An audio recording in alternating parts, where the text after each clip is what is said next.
make sure you take your family to vote. Because Tuesday's the final battle. We are in the end game now. You go do that, we'll put Donald Trump in the White House, we'll increase our majority in the Congress, we'll flip that Senate, and by God, we'll take our country back.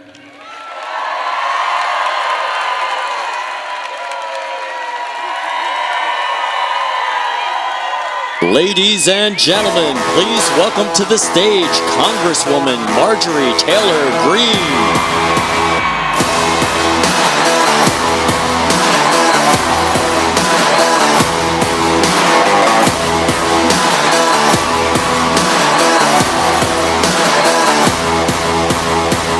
Back it up to the start of the climb. Faced with an army of vipers and lions, I had to keep on reaching up, cause it was my time to tear down the kingdom and call out the liars.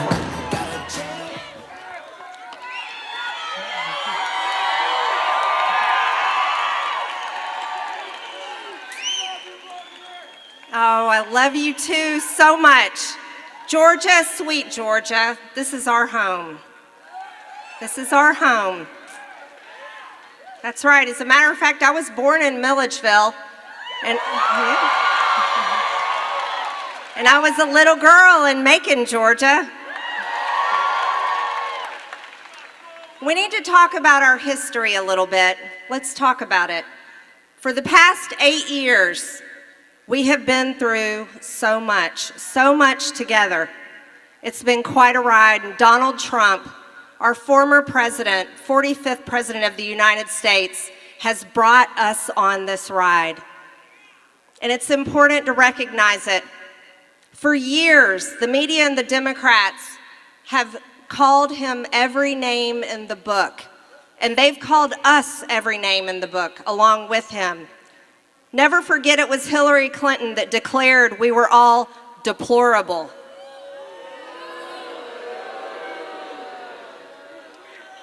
And then they moved forward and they called us Nazis, and Kamala Harris called us Nazis. She called these rallies Nazis. Now, as the media and the Democrats have tried to tell America who Donald Trump is, we know exactly who he is because he was our president for 4 years. You can't lie to us. You can't lie. And you want to know what else you can't lie about? You can't lie to us about who Kamala Harris is either. We know exactly who she is. So we have two candidates, and let's talk about the past 4 years that we have been through. Never forget it was the Democrats that shut this country down during COVID. Never forget it was the Democrats who hurt people's speech. Free speech, they took it away. They shut down churches, they shut down beaches, they shut down playgrounds, they kept schools closed. If you're someone in this audience tonight and it's your first time voting, you lost prom, you lost your graduation, you probably lost your part-time job, your sports and your activities were shut down, and that happened through Democrats, and it should have never happened. But moving forward, let's talk about what they did with full Democrat control in Washington, D.C. Under Joe Biden, under Kamala Harris, under Democrats controlling Washington. They passed some of the most horrific bills that I had to vote no on. As they lecture America about supposedly women's reproductive rights, I want you to know that Nancy Pelosi and the Democrats passed a bill in the House twice that would legalize abortion to the day of birth. That is not a reproductive right. They are the party of radical, barbaric baby murder. That's right. This is not a party that's pro-women. This is a party that celebrates and promotes men pretending to be women coming into our bathrooms and our daughters' sports. This is not a party that is pro-women. As a matter of fact, this is a party that is destructive for women. And they have lied and lied to women in America, and it's wrong. And the right thing that we can do is to stand up for women. Because when we're standing up for women, we are protecting our women's sports. We are protecting our daughters from the lies of the left and protecting our sons.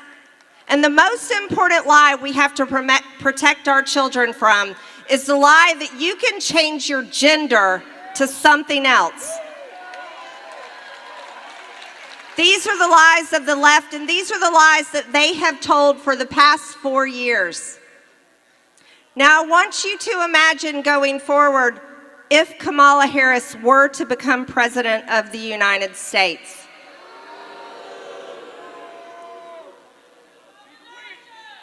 We would go forward in an America where you can better bet that trans men will become a permanent fixture in women's sports. We will go forward in an America under Kamala Harris's Department of Education where they would brainwash children to believe they can change their gender in every school in America. We would go forward in our country with wide open borders where under borders are Kamala Harris, they've already brought in tens of millions of people, tens of millions that have murdered Americans. Think of this. Think of this. The Democrats in New York City went in and raided a home to kill a squirrel.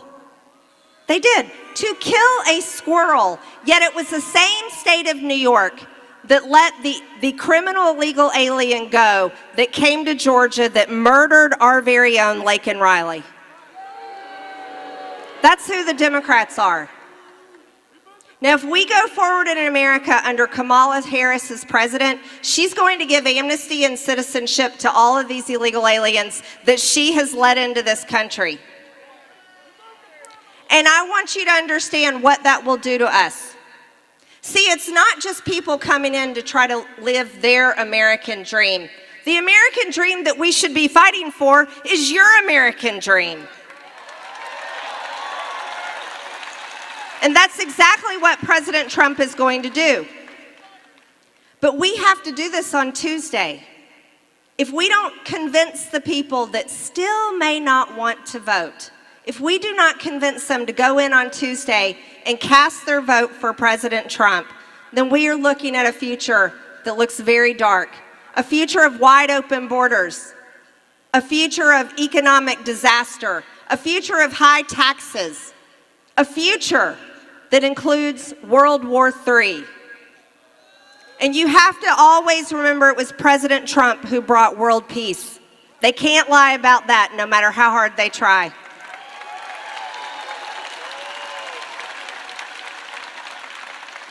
Now, my fellow Georgians and friends and family who are here today, we have been on this MAGA train for a long time, since 2016. And here we are, we're seeing it come to an end, and I know many of you in the audience tonight feel emotional about that, just as I do. My first Trump rally was right here in Macon, Georgia. It was. Years ago, and I can't believe that my last Trump rally on the campaign trail is right here in Macon, Georgia. But here is the message that you all need to understand. This is not the end. It's not the end. You see, President Trump is the father of our movement. He's the founding father of Make America Great Again. He's the founding father of America First policies that have turned the entire country and the world's focus back to how we should be governing. And we have a responsibility, at least my generation of politicians do, and so do many of my colleagues. You see, along with President Trump, when we elect him on Tuesday and put him back in the White House, right? We have a great responsibility to pick up this mantle along with him and carry it forward. This may be the last Trump rally in Georgia of this campaign cycle, but this is not the end of the MAGA movement.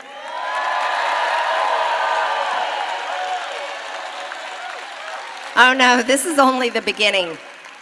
And that's exactly what the Democrats and the media that hate us need to understand. We aren't going anywhere. We are not going anywhere. And here's the message that really needs to be understood across the aisle, is no matter the nasty names you call us, no matter how much you look down on us, no matter how much you want to lock us up and put us in jail, here's something you need to remember. You see, we're your brothers and sisters, your daughters and sons, your mothers and fathers, your cousins, your aunts, your uncles. We're your friends and your neighbors. And shame on every single one of you for treating us the way you have treated us for the past 8 years.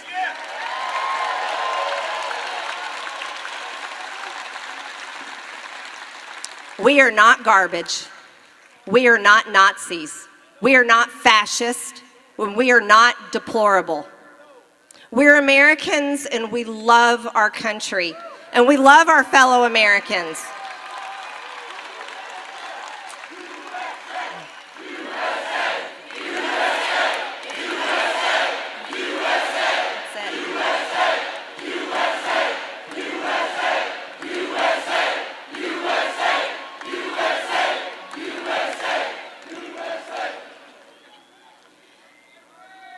And we want the Democrats, the left, the media, and those that have been against us for all these years, we want them to understand something. You may hate the man that we support and we're voting for on Tuesday, but you need to remember to treat us with respect. You do. You need to treat us with respect. And our message back to you is this. You need to remember to love the country just like we do.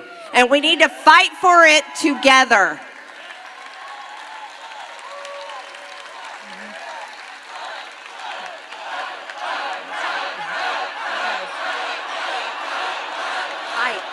Fight.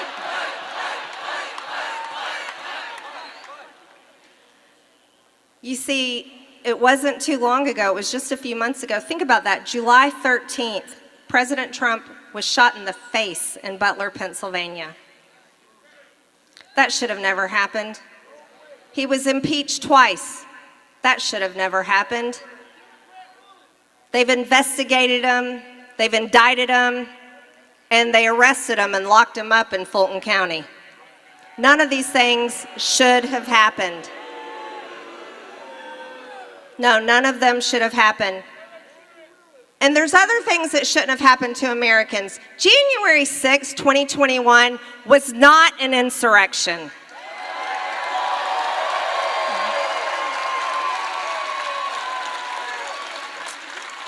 And there's people that have been locked up or still being prosecuted, have been put in prison for years. And the way our federal government has treated them is some of the worst things I've ever seen in my lifetime. They never did this to the violent BLM and Antifa protesters, did they? Rioters. No, they didn't. It's a hypocrisy that should never be forgotten. So as you go to the polls on Tuesday, I want you to carry this with you. Your government should never become tyrannical and lock you down, force you to take a vaccine, muzzle you with a mask.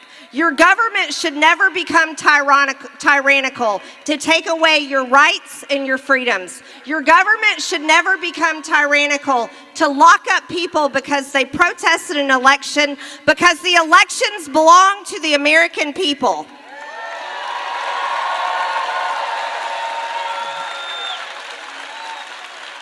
So on Tuesday, Georgia, let's vote for Donald J. Trump and send him back to the White House.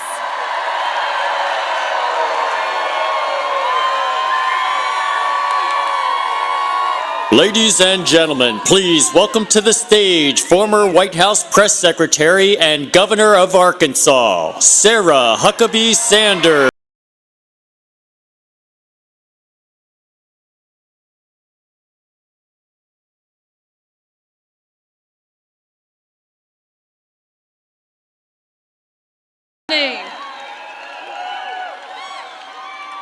What a great night to be in Georgia. And what an even better night to be a Donald J. Trump supporter. This is an unbelievable opportunity and such an incredible honor to get to spend this night with you talking about America's favorite president.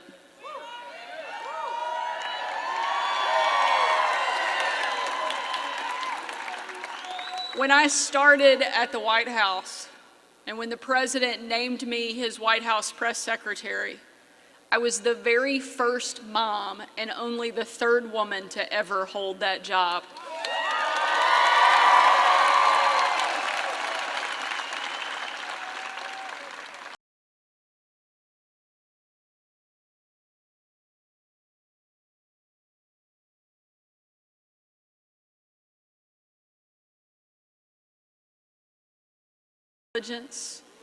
MSNBC host said that I was vile, unfit to be a mother, not even human. My family was kicked out of a restaurant, and another parent at my children's school spit on our car. The left, let me be clear, the left does not care about empowering women, but Donald Trump does.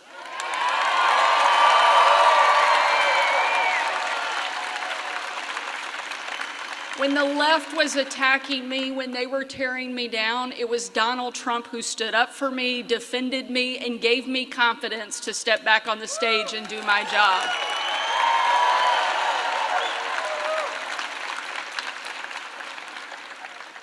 We were walking into a meeting after some of those horrible things had happened. The president stopped me, grabbed me, looked me directly in the eye and said, "Sarah, you're smart, you're tough, you're beautiful, and the only reason they attack you is because you're good at your job. Now get back to work."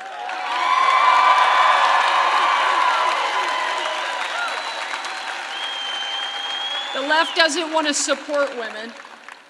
They don't want to empower women. They want to empower themselves. But Donald Trump not only wants to empower women, he wants to empower every American, and he wants to fight for a country that means something, stands for something, and will bring stability and peace to the entire world.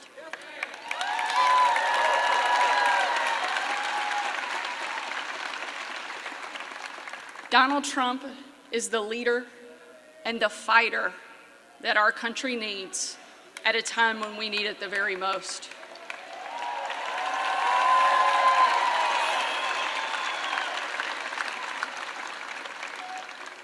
The reason I know how much Donald Trump loves this country is because I got to see it every single day for 2.5 years, working alongside him, watching him take hit after hit and keep fighting, keep standing up, and keep making America great. Over the course of the 2.5 years that I spent at the White House, I traveled with the president literally all over the world. And on one particular trip, December 25th of 2018, I went on a trip that I will never forget. It was Christmas night, and we had just finished cleaning up wrapping paper that was shoved into every corner of our family's home, thanks to our 3 kids. When I walked out on my own family's Christmas, unable to tell them where I was going that night, because the place I'd be traveling was so dangerous they didn't want anybody in the world to know that the President of the United States was going to be on the ground even for a few hours. Yet we have men and women who serve there and sacrifice every single day, putting their lives on the line so that we can live in the greatest country the world has ever known.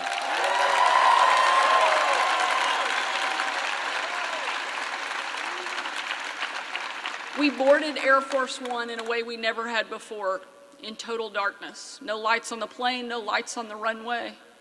And 12.5 hours later, when we landed in the war-torn part of western Iraq, it was a similar scene. No lights on the plane, no lights on the runway. The only light you could see was coming from a dining hall where hundreds of troops had crowded in. They had gathered thinking they were having dinner with senior military leadership. They had absolutely no idea that the President of the United States was going to walk into that room. And when they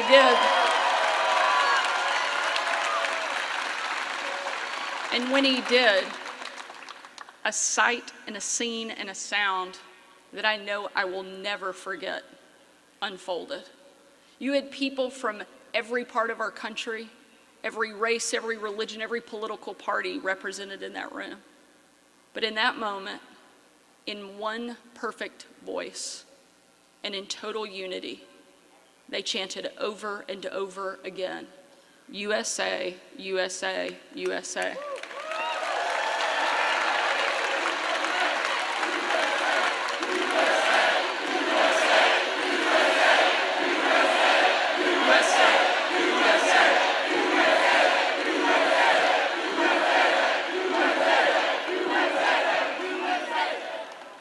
It was a perfect picture of what makes America so incredible.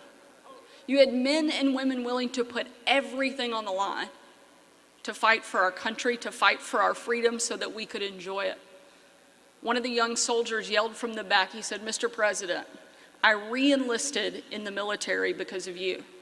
And the president said, "And son, I'm here because of you." An incredible moment.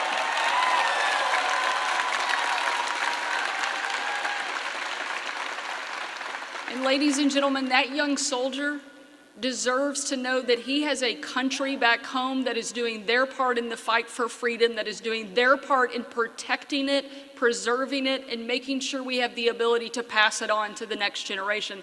Donald Trump will be the president that does that.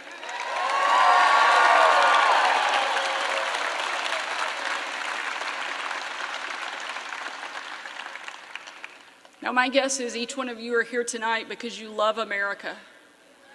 And I hope that you will remember why you love America. America is the greatest country that the world has ever known because we're the freest country the world has ever known, and we have to fight for that freedom. We have to protect it. And you have the ability to do that on Tuesday. Each one of us has a part to play in the fight for freedom. Not all of us are called to serve on the physical battlefields of Iraq. Not all of us are called to run for office. But we are all called to be part of the fight, to defend our country and make sure that our kids and grandkids get to enjoy it the same way we have.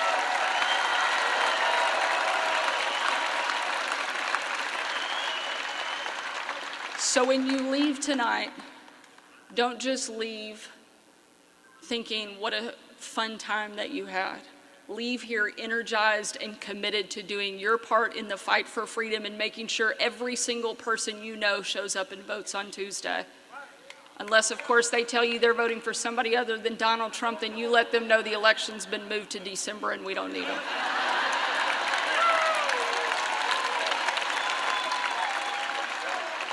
No pressure, Georgia, but the entire country is counting on you, and I know that you will deliver and you will do your part in the great fight for freedom. Thank you so much for being here. Let's put Donald Trump over the finish line. Thank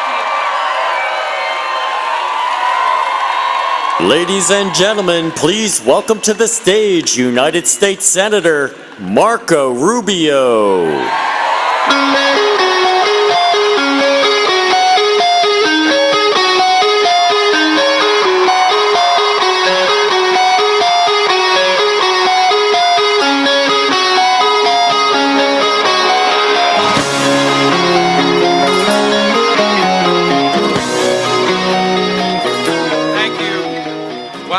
I have to follow that. Oh, God.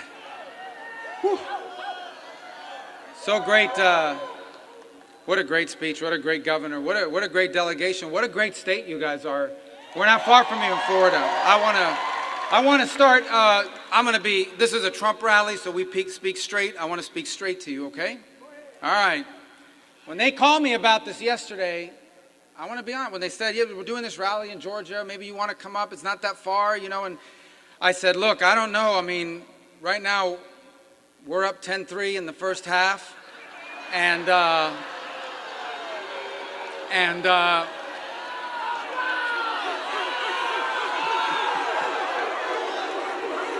Yeah. I said, I don't know if they're going to want to see me tomorrow over there, because right now my Florida Gators are eating the dogs. But they played the rest of the game, and Georgia went Georgia on us, and so I'm sure you're very happy to.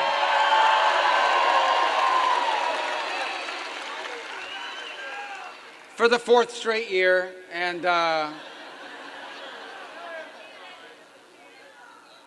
so, but I said, I gotta go. I have to be there. First of all, because they're gonna be in a good mood. And second, because of what's truly at stake. Look, I thought I was gonna come up here today and tell you about all the horrible things that are being said. I'll be honest, look, there's always been bias in the media. I don't know if you guys know that. There's always been bias because, and I mean bias exists because every human being is biased, okay? I'm biased, all right? We're all biased. But I don't think we've ever seen what we've seen in the last 10 days. This is nothing but a full-scale effort to do everything you possibly can at virtually every major media outlet in America to depress and suppress Republican votes and Trump voters and to undermine and prevent Donald Trump from being elected. I've never seen anything like it. It's a full-scale assault. Even yesterday, Kamala Harris was apparently on an airplane headed to Michigan. They called her, do you want to be on Saturday Night Live? And they made a U-turn, apparently left a bunch of people stranded, waiting for, I don't know how many people went to a rally anyway. She probably told them Beyonce was going to be there, so they all showed up, and then, did a U-turn and went to Saturday Night Live, by the way, in violation of the law. But my only hope was, I hope she laughed on Saturday Night Live in front of millions of people just to heard her laughing for a few minutes, because that's probably worth 2 to 3 million votes right there. But it's an full-scale assault. I did a show this morning, and it's interesting. They take like a 5-second snippet of something Trump says and says, oh, he's calling for violence or he's violent rhetoric. I said, violent rhetoric? He's the guy that's been shot at one time and almost assassinated the second. He's the violent rhetoric? They're the violent rhetoric. So, but all this is happening, but I want to focus on something in the limited time I have with you that's a little different, but the same in some ways. And that is what we're hopeful of. Look, my parents were born in Cuba. They came here in 1956. There's no way there's 4 Cubans here. That's not true. That's not true. 4? If there's 5, it's called a conspiracy. 4 is all right. It's manageable. By the way, I want to make clear, Mark Cuban is not Cuban, okay? I don't know how he got that name, but he's not Cuban. He's not Cuban. All right. So, and I'm an American by birth, they're Americans by choice. And let me tell you something, there isn't a day that goes by, and this sounds like maybe it's not true, but it really is. There isn't a day that goes by where I don't thank God that they came here and that this country existed, that it was the nation that was 90 miles from the shores of the nation of their birth. Because it was the only place in the world where anyone from anywhere could achieve anything by working hard and playing by the rules. And I'm telling you guys, as someone, I don't know, I never lived in another country. But I lived surrounded by people that did. And the people who have come from other places and know what life is like outside of Americans, they're the first ones to tell you, do you guys have any idea how special, how unique, how extraordinary the country that you have is? How extraordinary and special the United States is. And it is something that I think have been instilled in me my entire life, but it's what propelled me to want to serve in public office. And it's what I fear is at stake and what we're losing. Not because our people are the greatest people in the world. We're still a great people, capable of extraordinary things. But we've been led by people who have led us on the wrong path, the path of decline, the path of destruction. And we have a candidate running for president that at its core, what his message is, it's the most straightforward message you can ever have. What is the message of Donald Trump's campaign? He wants to make America great again. How is that offensive? How is that outrageous? How is it offensive to say that the #1 job of the United States government is to serve the American people and put them above anything else? When did that become offensive? That's common sense, and we need that again. We need a government led by people with a president that puts you before anything or anyone else.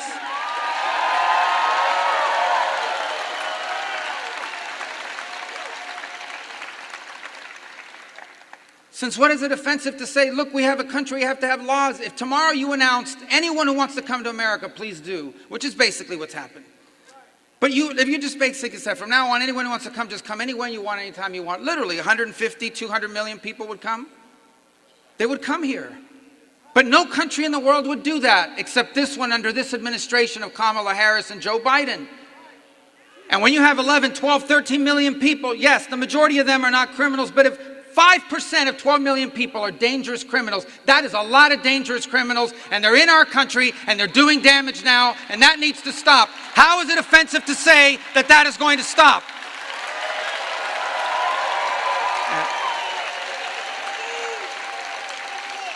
And how is it offensive to say that we want America to be respected in the world again? They don't respect Joe Biden. They'll laugh at Kamala Harris. The world has spiraled out of control with Joe Biden. It'll catch fire under Kamala Harris. We'll have more wars and more conflict and less fear. So it is not radical and it is not outrageous to want a president that is feared and respected by our enemies and trusted by our allies, like Donald Trump. So, I am tired of bad news. I am tired of negative headlines about our country. I am tired of hearing the price of this is going up, and more crime over here, and more war over there, and less respect for America. We are tired of the bad news. We want to live in an era of prosperity. We want to live in an era of safety and security. We want to live in an era of peace, and we want to live in an era of strength. We want an America that dreams big again, and for that, we need to elect Donald Trump. That's the stake in this election.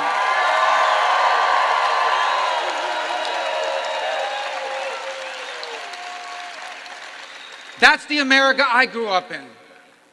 That's the America my children, your grandchildren deserve to inherit. And there's only one way to do that. And that is you have to come out and vote. We have to come out and vote. And if we do, Donald Trump will not just be our 45th president, he'll be our 47th. And America will be great again for our children and for the future. Thank you and God bless. Thank you. Ladies and gentlemen, please welcome to the stage Lieutenant Governor of Georgia, Bert Jones.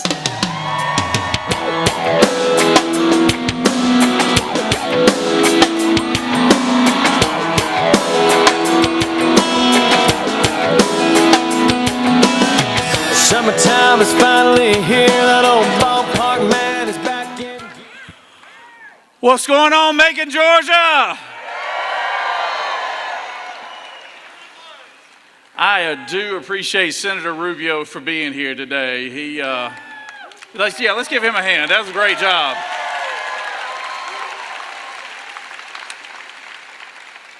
He reminded me he was a University of Florida grad when we were backstage, and he said he was a little concerned he wasn't going to get here.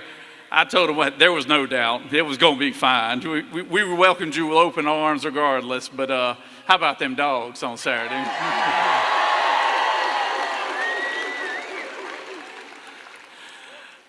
The last time I was standing on this stage, it was about a month ago with a musical artist named Jason Aldean. And he and I were here to present a check for the hurricane victims. And because we partnered with Donald J. Trump, we raised those hurricane victims $7 million that night.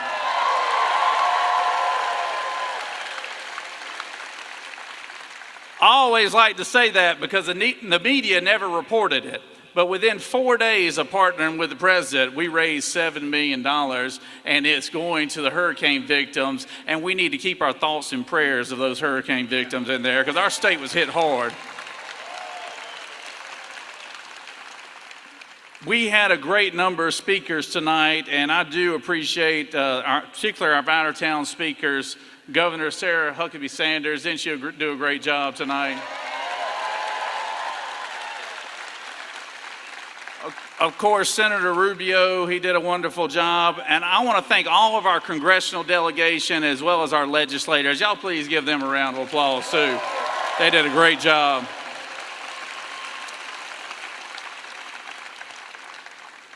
You know, earlier this week, I think the Biden-Harris regime referred to us as a bunch of garbage, I believe. Isn't that right? I tell you what, I can remember the first, I was a co-chair of the Trump campaign back in 2015. I co-chaired again in 2020, and I remember that first rally that we had here in Macon, Georgia, and it was just as big as it is right now. And I can tell you right now, if this is what they consider garbage, this is what the Biden administration considers garbage, then I'll take this trash all day long. You know what I mean?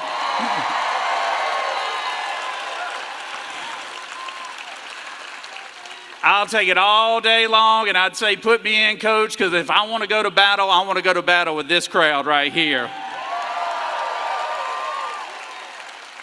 It is unbelievable, it is unconscionable that there is a party that refers to an entire group of people as garbage, as Nazis, as deplorable, as people who just cling to their guns and Bibles, I believe is what I heard. Isn't that right? No, I tell you what we love as Americans. We love cheap groceries. We love cheap gasoline and being energy independent. We love a closed border and not allowed. And we love people to love our country as much as we love our country. Isn't that right? Those are just basic things that you would think that they would want, but they don't. Instead, they want to insult us when we don't agree with them. And they want to tell us that we're not right and that we should pay more at the gas pumps and we should pay more at the grocery stores and we should allow 20 million people unchecked and unvetted into our country and allow them to be citizens, right? But I don't know about y'all, but I'm sick and tired of that. And on Tuesday, we're going to change the direction of this country.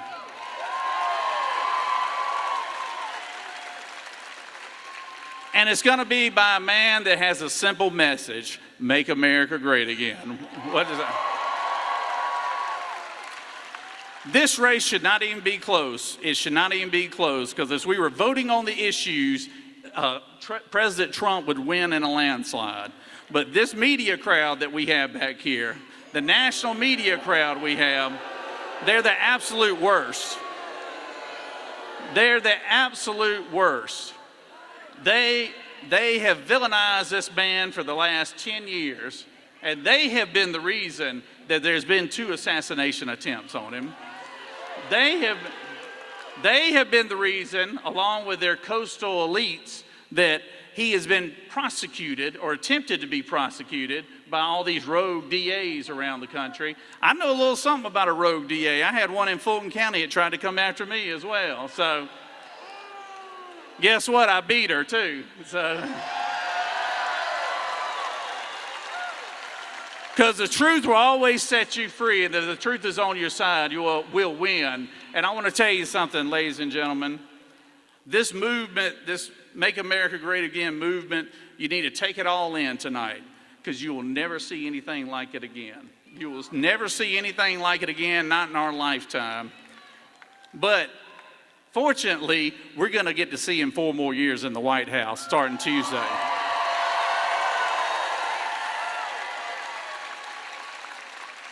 So please, please, please go vote. Get your friends to vote. Get your family to vote. I've said it many times, if you don't have a friend, go make one between now and Tuesday. Get them to vote. God bless you, and let's make President Trump 45 to number 47 in this country. God bless you. Ladies and gentlemen, please welcome to the stage Heisman Trophy winner and football legend, Herschel Walker. Try to be best, cause you're only a man, and a man's got to learn to take it. Try to believe, though the going gets rough, that you gotta hang tough to make it. Hello there.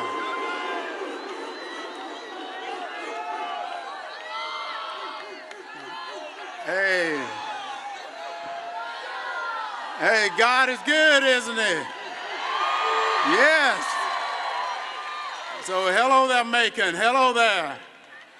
I want to tell you, I grew up about 60 miles from here, and I said about 60 miles because I don't want anyone fact-checking me and know that it's a little bit more. And about 40 years ago, I met a young man that was just the way I grew up. He loved his family, and he loved this great country. And we hit it off. That young man was Donald J. Trump. Today, we both are a little bit older, but we both still have good hair. And I can tell you 40 years ago, President Trump hasn't changed. He still loves his family, loves his country, and we're still friends. But our founding fathers risked everything when they stood up to the king. And men and women in our military sacrificed their life to help protect what our founding father gave us. And you know, Donald Trump is cut from the same cloth. He has sacrificed a lot for this country, and in so many ways. And it really disgusts me when I did hear them insult him with all these names. One of them, they call him a racist. Oh, yes, well, no. Wait. And if y'all haven't noticed, I'm black.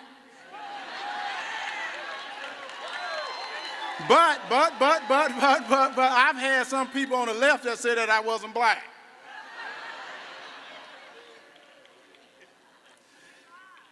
And now they've thrown all these bogus lawsuits after me, trying to bankrupt him. And they've tried to throw him in jail. And with this hateful rhetoric, they've had people to take shots at him, try to kill him. But man can't stop what God got in store for you. So let us not let Donald Trump down, because he's not going to let us down. Donald Trump times in office, we had a great economy. We had a secured border. Crime was down. There was no men and women's sports. And other countries respected us. Now think about this. Would you like for me to compete against your daughter?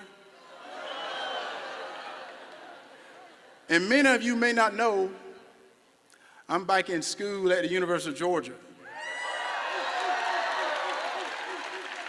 And I was on campus when Laken Riley was killed. And she was killed from an illegal gang member because of the Biden-Harris weak or no border policy. While Donald Trump can't bring Laken back, but he can help her family and help us to stop this illegal immigration. And he can help us to stop all the criminals from coming into our country. We need to have Donald Trump's back because he's got our back. And then we can take our country back.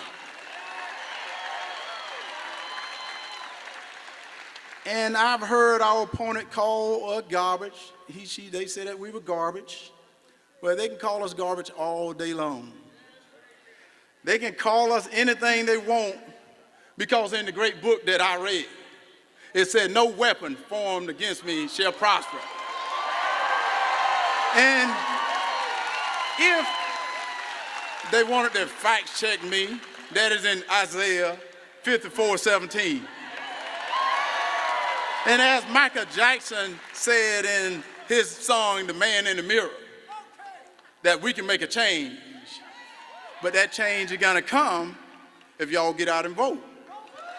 So if you haven't voted, you need to get to the polls right away. And as Bert said, bring a friend, bring a relative, bring whoever, because we have to take our country back.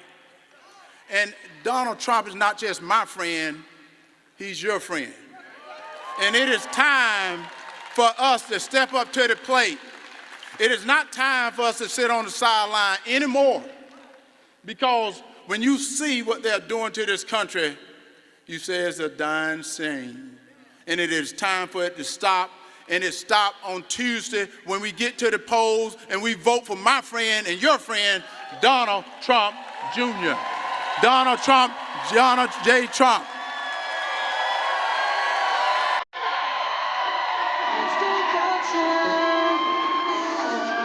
Girl, above us all the stars are watching. There's no place I'd rather be in this world. Your eyes are where I'm lost in. Underneath the chandelier, we're dancing all alone. There's no reason to hide what we're feeling inside right now. Baby, let's just turn down the lights and close the door. Oh, I love that dress, but you won't need it anymore. No, you won't need it no more. Let's just kiss till we're naked, baby. Versace on the floor. Ooh, take it off for me, for me, for me, for me now, girl. Versace on the floor. Ooh, take it off for me, for me, for me, for me now, girl. Unzip the bag, watch it fall while I kiss your neck and shoulders. No, don't be afraid to show it all. I'll be right here ready to hold ya. Girl, you know you're perfect from your head down to your heels. Don't be confused by my smile, 'cause I ain't never been more for real, for real. So just turn to the lights and close the door. Oh, I love that dress, but you won't need it anymore. No, you won't need it no more. Let's just kiss till we're naked, baby. Versace on the floor. Ooh, take it off for me, for me, for me, for me now, girl. Versace on the floor. Ooh, take it off for me, for me, for me, for me now, girl. Dance.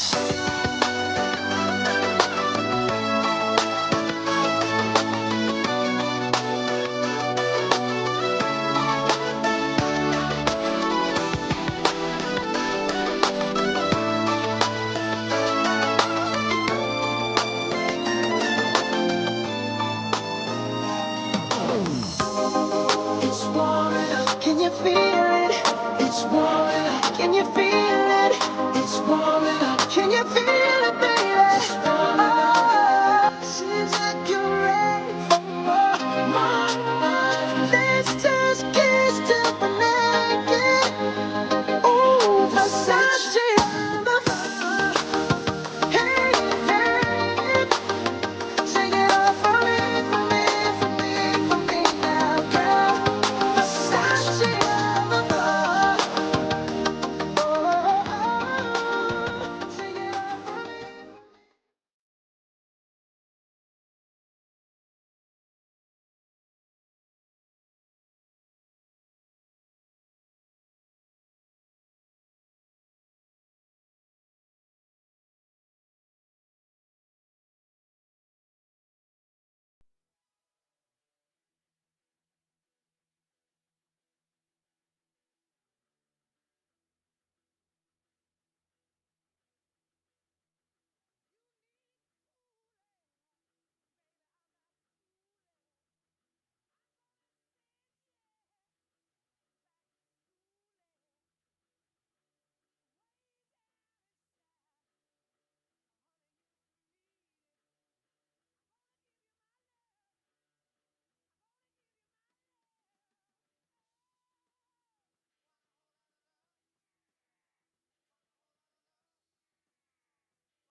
here in Georgia.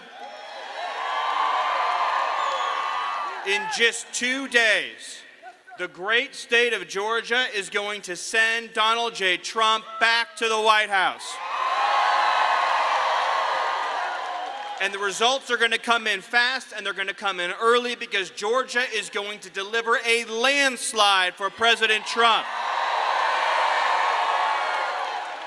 In just 2 days, you are going to end 4 brutal, painful years of record inflation, record illegal immigration, humiliation abroad, embarrassment at home, degradation, abuse, censorship, and betrayal of the highest order. You're going to end it all, and you are going to send Donald J. Trump to the Oval Office to clean up Washington, to restore America, and to put America first. Right here in this state, a beautiful, incredible young woman was stolen from her family and stolen from her loved ones by Kamala Harris, who let a monster into this country, who murdered her. You know that beautiful victim's name, Laken Riley. We are going to deliver justice for Laken and justice for every American who has suffered because of Kamala Harris. What kind of government, what kind of leader would do what Kamala Harris has done to her own people? To let people into this country illegally, gang members, criminals, killers, rapists, murderers, to attack our own people. Hell no, we are not going to take it anymore. We're going to elect a man who puts our families first, our children first, our country first, our hopes first, our dreams first, who is not going to let any illegal aliens take any more American lives. We're going to protect our children again in this country. I want you to think about what Donald Trump has endured for you, for all of us, for our country these last 9 years. Since the day he stepped down that escalator in Trump Tower, one hoax after another, one witch hunt after another, one lie, one phony fake scandal, one abuse after another, one lawsuit after another.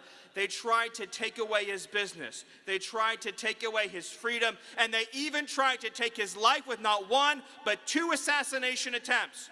And through all of that, through everything they hurled at him, did he ever once give an inch? Did he ever waver? Did he ever surrender? Did he ever back down? Did he ever give in? Did he ever relent? Did he ever falter? Did he ever in any way show one sign of giving in? Or did he stand up strong and tall and proud and raise his fist into the air and declare for the whole world that we will fight, fight, fight? Now it's your turn, Georgia. You need to fight. You need to dig in. You need to work for 2 more days. You need to get your friends, your family, your coworkers, everyone you know in this world. And you need to say, we're going to flood the polls on Tuesday as this nation has never seen. And we are going to deliver a margin for Donald Trump, because we're going to show Kamala Harris that she is not the future. You are the future. Donald Trump is the future. America is going to reclaim its destiny. Donald J. Trump is the candidate of destiny. And I believe, like all of you, I believe in fate. I believe in destiny. I believe that God has a plan. And I believe that we are ready to have Donald J. Trump back in the White House. And so it all comes down to this, Georgia. And this is what I'm going to leave you with.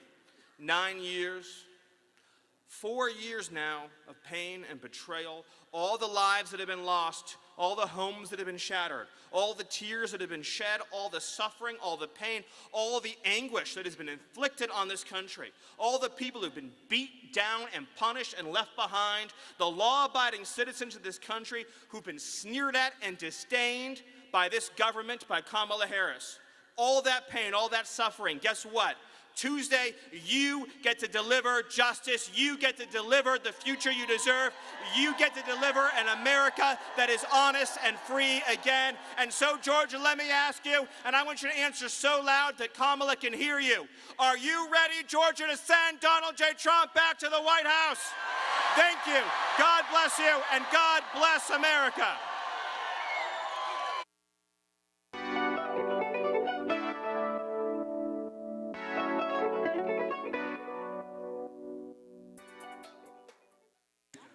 Ladies and gentlemen, please welcome to the stage Majority Leader of the United States House of Representatives, Representative Stephen Scalise. Whatever it takes, 'cause I love the adrenaline in my veins. I do whatever it takes, 'cause I love how it feels when I break the chains. Whatever it takes. How y'all doing, Macon, Georgia? What an amazing fired up crowd. Of course, Stephen Miller just got you fired up. I think you're a little bit excited about the speaker that's going to be coming out in a few minutes. He was the 45th, and he's about to be elected the 47th President of the United States, Donald J. Trump.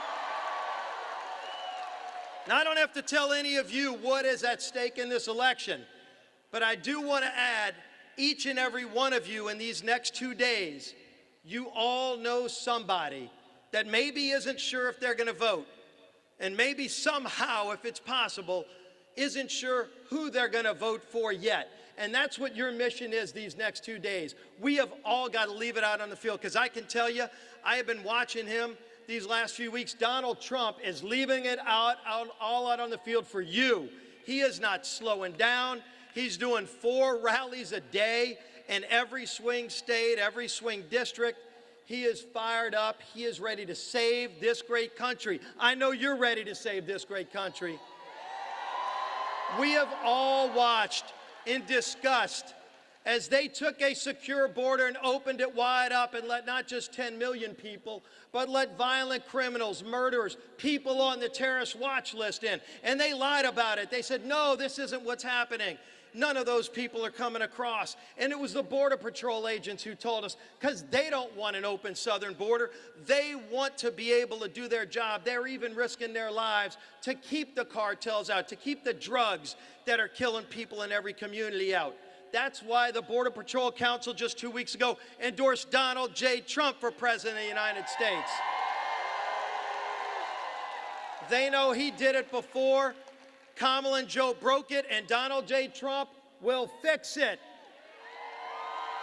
It wasn't that long ago, maybe 5 years ago, when you were paying less than $2 a gallon for gasoline.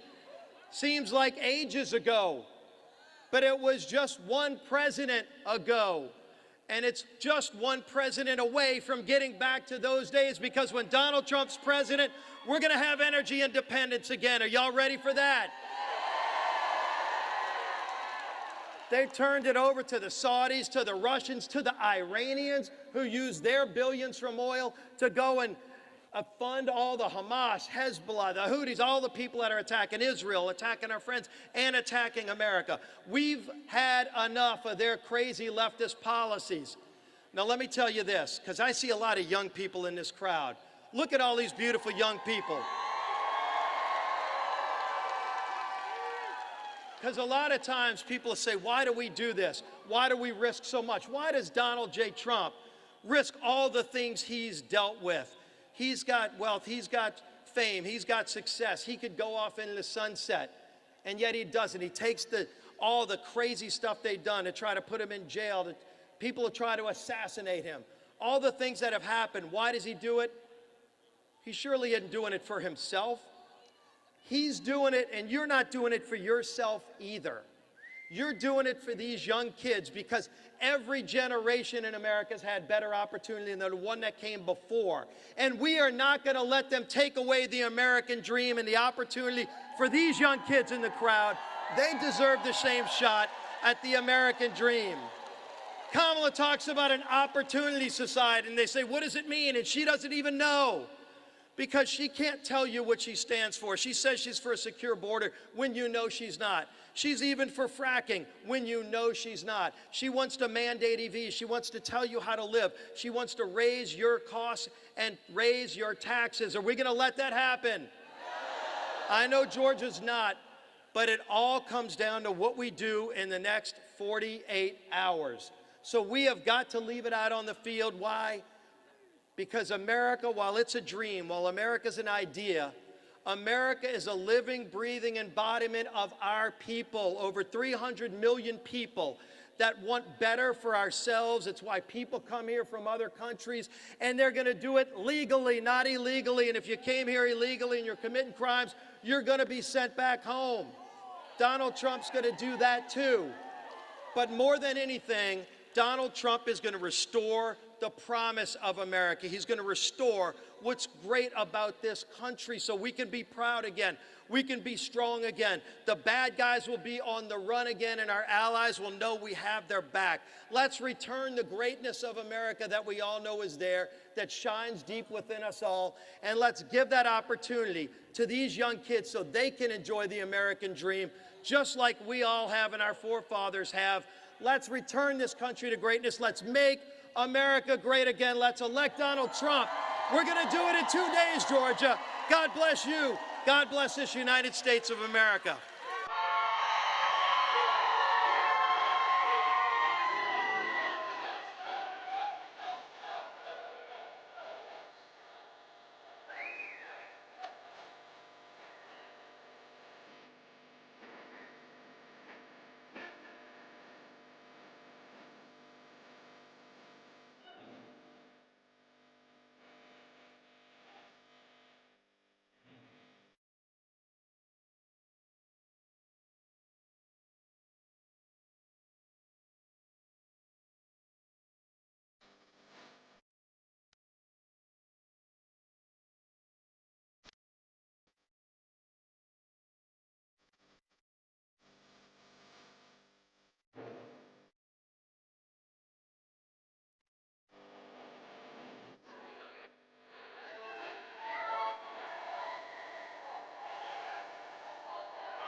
right.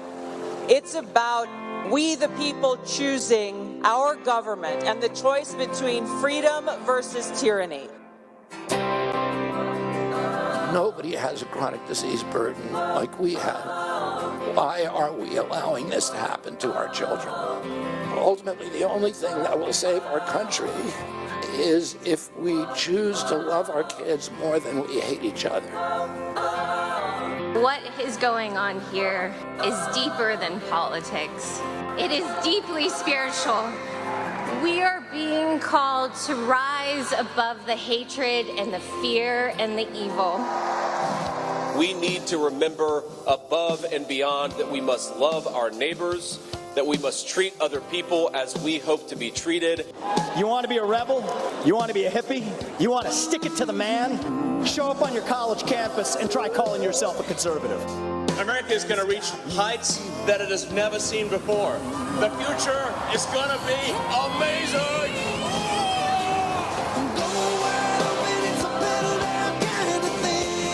Don't you want healthy children?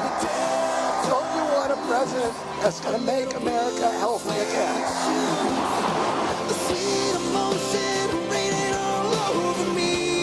I come to you today as a former Democrat. I will be a first-time Trump voter tonight.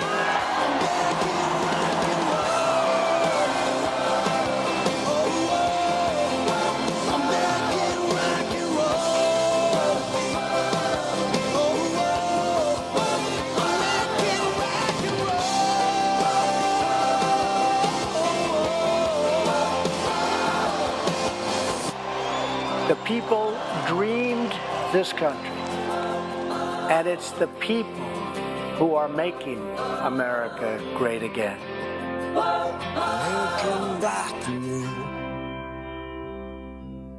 And I'm proud to be an American, where at least I know I'm free. And I won't forget the men who died, who gave that right to me. And I gladly stand up next to you and defend her still today. Ladies and gentlemen, please welcome the next president of the United States, President Donald J. Trump.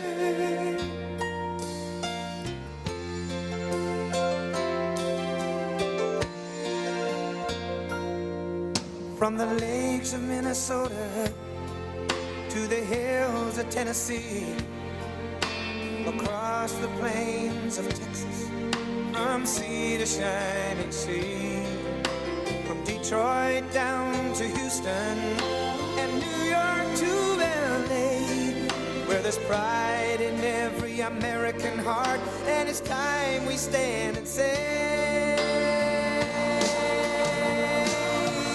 that I'm proud to be an American, where at least I know I'm free.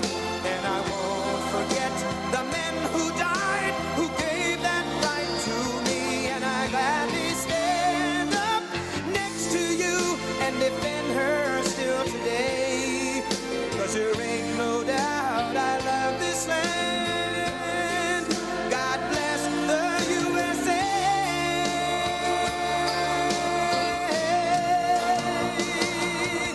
And I'm proud to be an American, where at least I know I'm free. And I won't forget the men who died, who gave that right to me. And I gladly stand up next to you and defend her still today. 'Cause there ain't no doubt I love this land. God bless the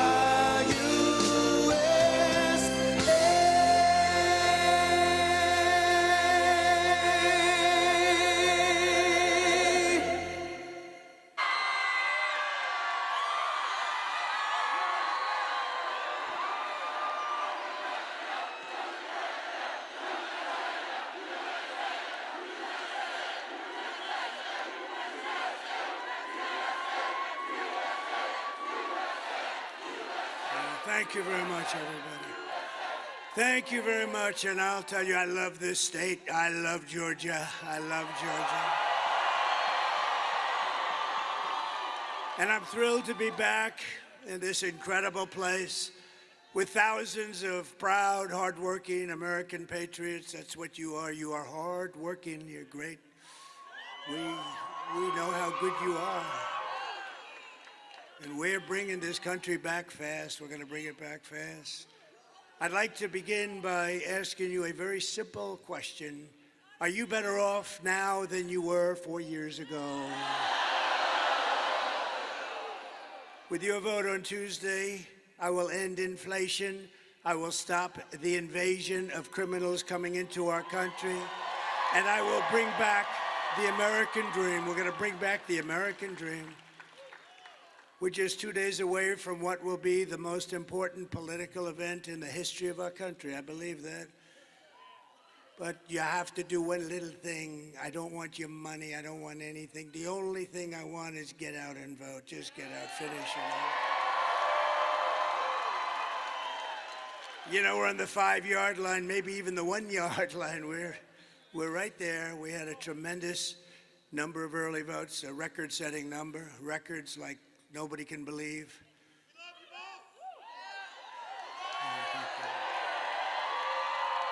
Thank you. But all I can say is on Tuesday, just go out and vote, and we're going to close this thing out, and it's going to be party time. It's going to be party time.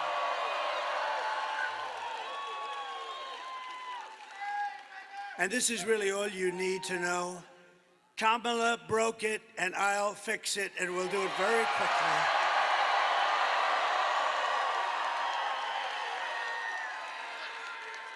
America will be bigger, better, bolder, richer, safer, and stronger than ever before.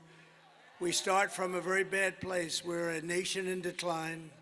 We're a nation in decline like we've never seen a decline. What they've done to our beautiful country is just so horrible.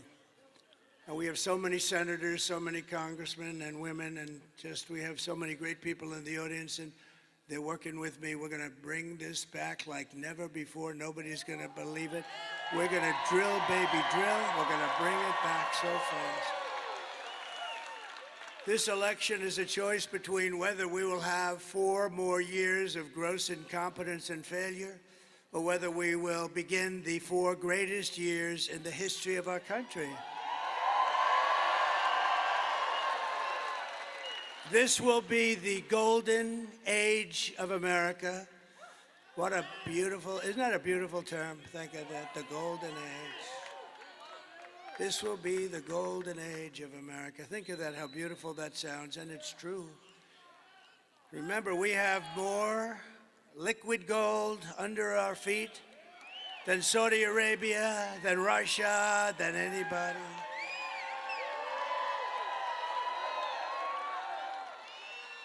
And I told a great guy, RFK Jr., Bobby, I said, Bobby, you work on women's health, you work on health, you work on what we eat, you work on pesticides, you work on everything.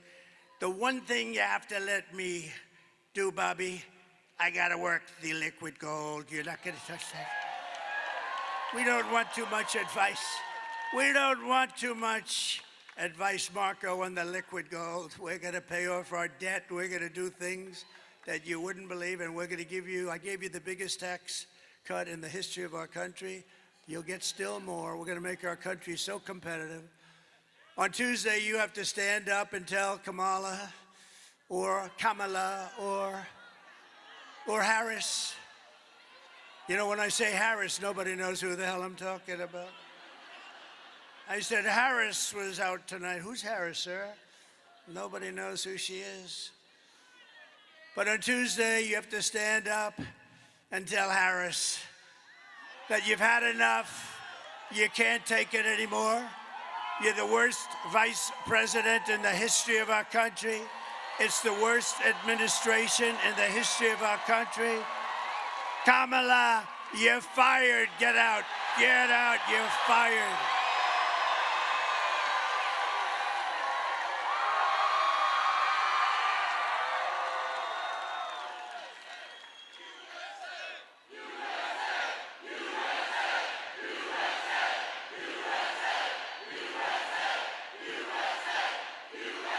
Thank you very much. Thank you very much. This is a big place. This place is packed, and you have more people outside. I always ask this, would anybody like to give up their ticket to somebody outside? No? Would anybody like to hand over their gun to Kamala? Is there anybody, one person in this giant, tens of thousands of people, one person would like to hand out their gun? You'd be famous for the rest of your life. That's what she wants. She wants to confiscate your guns, you know that. With your vote, we are going to win Georgia. We are going to defeat Kamala, and we are going to make America great again.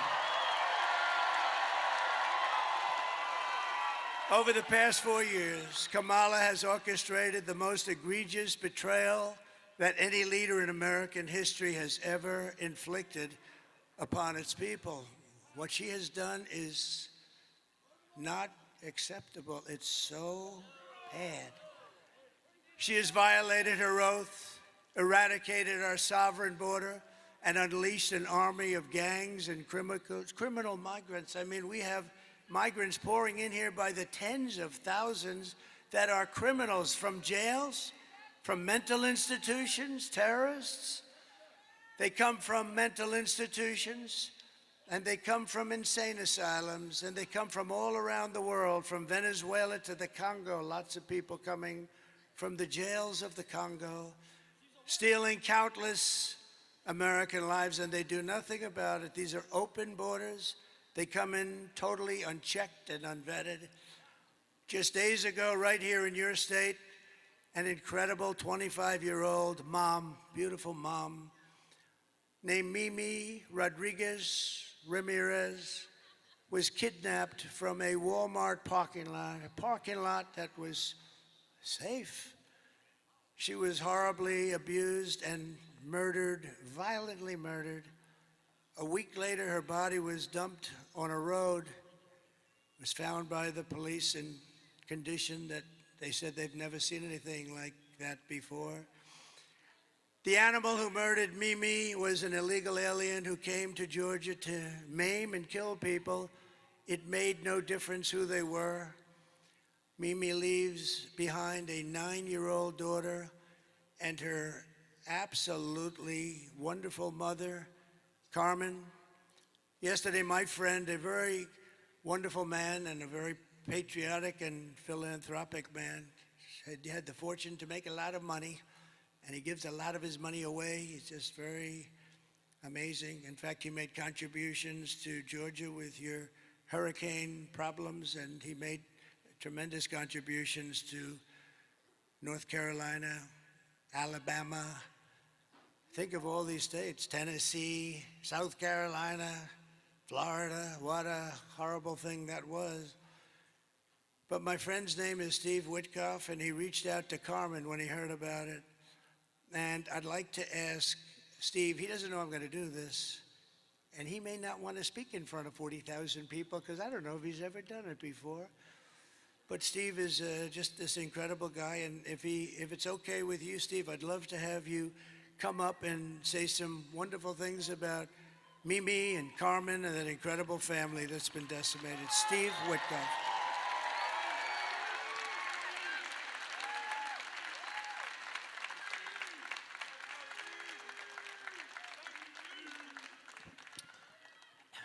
Hello, everyone. The president is a lifelong friend of mine, and he is one of the best men I have ever known. I speak about him often, and I like to tell people about his humanity, his sensitivity, his empathy. I am a member of a very bad club. It's the club of parents who have buried their children. When my son Andrew died, there was one person who supported me unconditionally. That was President Trump and his wife, Melania.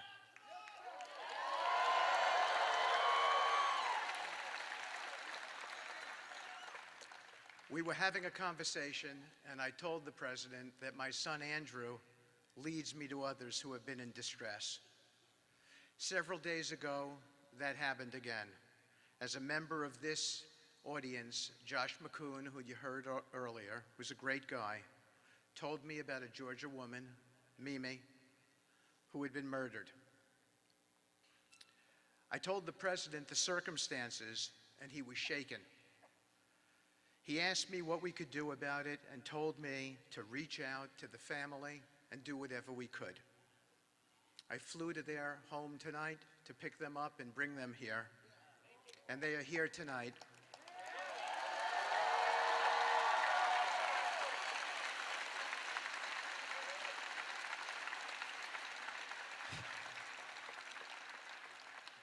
Distraught and sad, but I believe uplifted, and they are Trumpers and have voted for him in this election, all of them.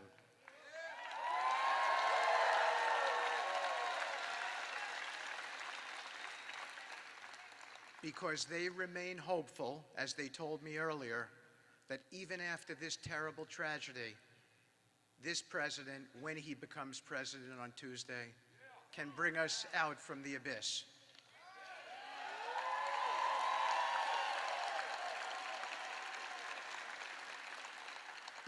Let me tell you briefly about Mimi's family. They are hardworking, from Puerto Rico, living in Georgia, making a home for themselves.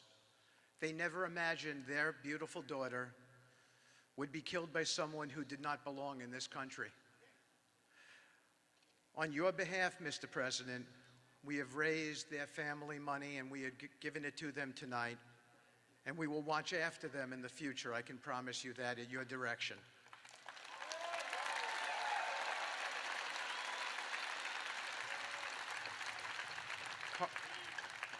Carmen, please come up to meet the next President of the United States.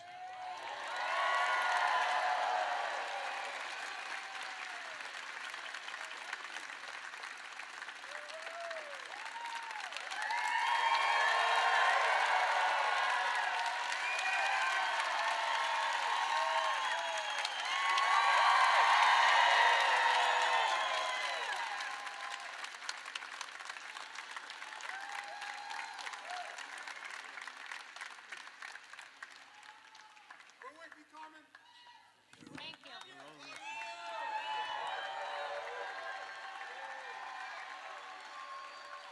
My name is Carmen Ramirez. I'm the mother of Minelli Zoe Rodriguez Ramirez.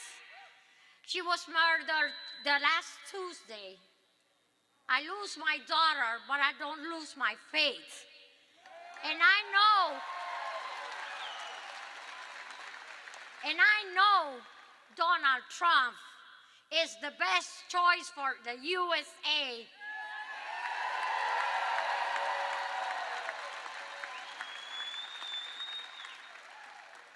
And not the best choice. He's the only one we need to save our country.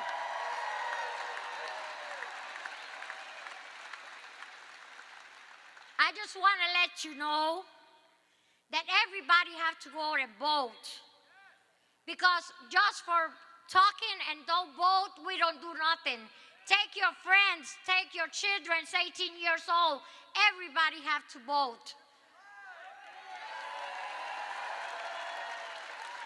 Because that's the only way we're gonna save us country. Okay? And I want to let you know that Donald Trump is not a choice. It's just the number one.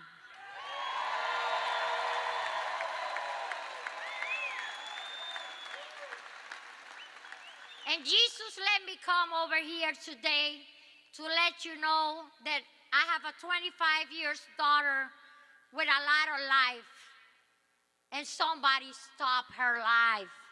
And we have to stop with this and keep going with Donald Trump.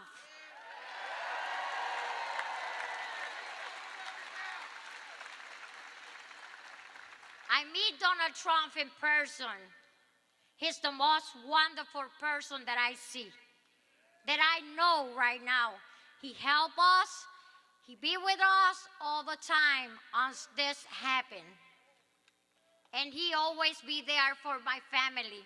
That's why we always got to be for him all the time. Thank you for everything. Thank you, and don't forget to go and vote.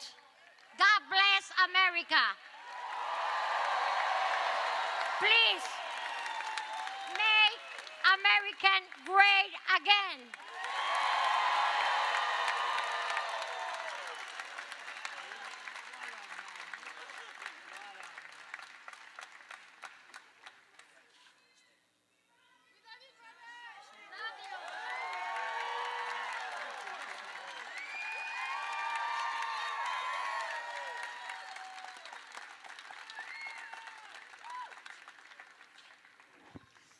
Wow, what a job. What beautiful words. Can you imagine? I don't think it's her first language, and she spoke better than any person whose language is that particular language. That was incredible. Wow.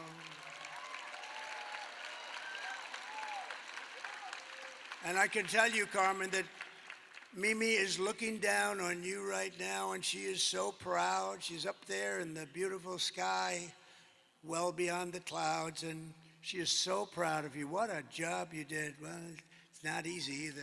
Can you imagine through the grief to do something like that? And we are so sorry for your loss. It's unbelievable. We're going to get that stopped. We're going to stop it. This is happening every day. Soon it'll be every hour. It's just, we're going to stop it. We hold Mimi in our hearts forever. And we'll be your friend, Carmen. We'll be your friend and your family's friend. Thank you. Thank you very much. These terrible atrocities against our citizens are happening every single day in cities and towns all across America. I want you to hear directly from another mom, great mom also, wonderful woman who I met just a week ago. Border Patrol gave me this incredible endorsement. They said, he's the greatest president in the history of our country. I said, does that include Lincoln, Washington? And yes, sir. But then I told the story, but then one of the guys got up and he's 37 years old. He said, he's the greatest president in my lifetime. I didn't like that. He was 37 years. I like the other one much better. Greatest ever. No, the Border Patrol is great. They're incredible people, and they gave us a full-throated endorsement. And they have every year, frankly. They always endorse me, and they're incredible patriots, them and ICE and law enforcement and our sheriffs. Our sheriffs are great. Police all over the country. They are really respected by everybody, but they don't understand because they don't get treated properly. And we're going to treat them properly, and they're going to solve our crime problem very easily. It's what they want to do. They're dying, you know what, they're dying to do it. They watch these stores being robbed, guys walking out with refrigerators, 500 thugs going into a department store, cleaning it out, some of them with refrigerators on their back. And they want to do something, but they're told to stand down, don't even think about it. You'll lose your pension, you'll lose your house. You lose all your money, you lose your family. And we're going to free them up to stop the crime in our cities and stop the crime in our country. And they know, I have to say, you know, somebody said, well, how would you do this? Because obviously we have to deport these murderers and drug dealers and terrorists. We have terrorists coming into our country at levels we've never seen before. You know, in 19, if you look at the numbers issued by the Border Patrol, in 2019, a Trump year, and I don't even agree with these numbers. They said I had 0 terrorists. Oh, by the way, bring down that board, please. Just my favorite board in the whole world. My favorite board in the whole world.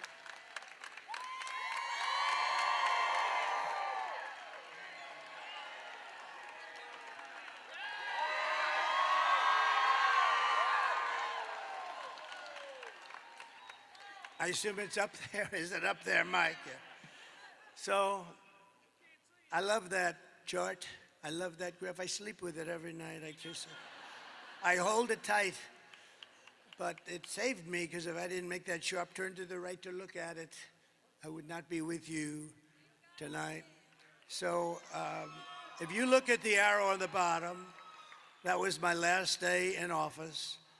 And after I left, all they had to do is leave it the way it was, remain in Mexico. You think it was easy to get Mexico to say, oh, sure. They said no. They laughed at me when I first proposed it.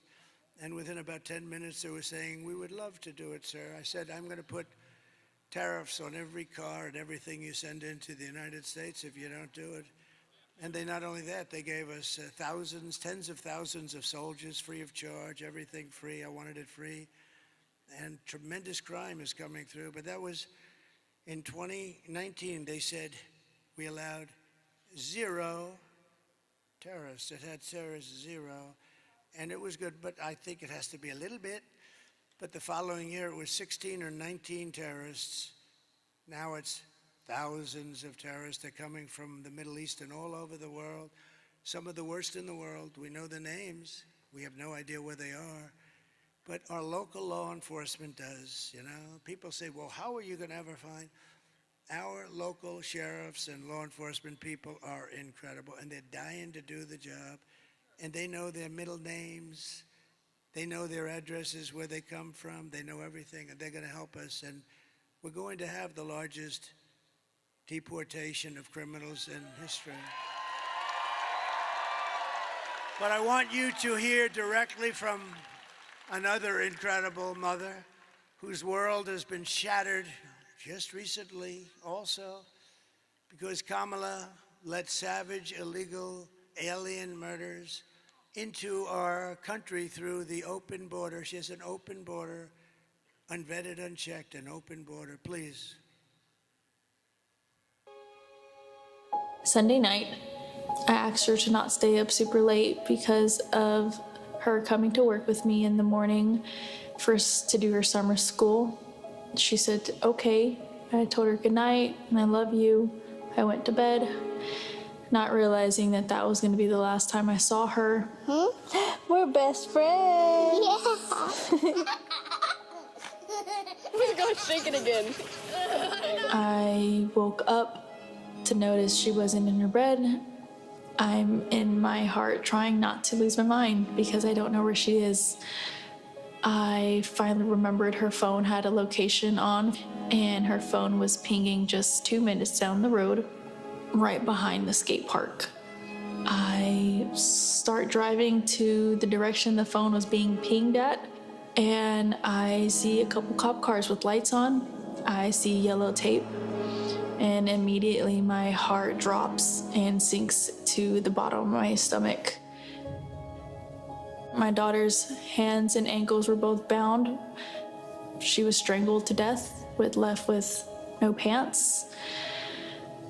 And I know in my heart, she fought incredibly hard. She was not going down without a fight. We begin with 2 men we're learning are charged with capital murder tonight, accused of killing a 12-year-old girl. Police say these men strangled her before dumping her into that creek. Both men were in the country illegally. Apprehended, then released by Border Patrol less than 3 weeks before Jocelyn's death. The men accused of killing Jocelyn Nungare are affiliated with the gang known for brutal violence. Kamala Harris was in charge of immigration in our borders. If we had better border policies and not open borders and not these catch and release policies, I truly believe this all could have been prevented. Under her being vice president of this country, my daughter's life was ripped away from her. She had her entire life ahead of her. Happy birthday, dear Jocelyn. My daughter is 6 feet in the ground based off of policies that she allowed to keep. Kamala Harris did have one job, and she not only failed, not me, she failed my daughter, she failed Jocelyn. You know, she was only 12. President Trump reached out, gave me his sincerest condolences as not a former president, but just as a father, someone who cares. I believe Donald Trump needs to be back in office. I can at least know that my next child will be safe in this country.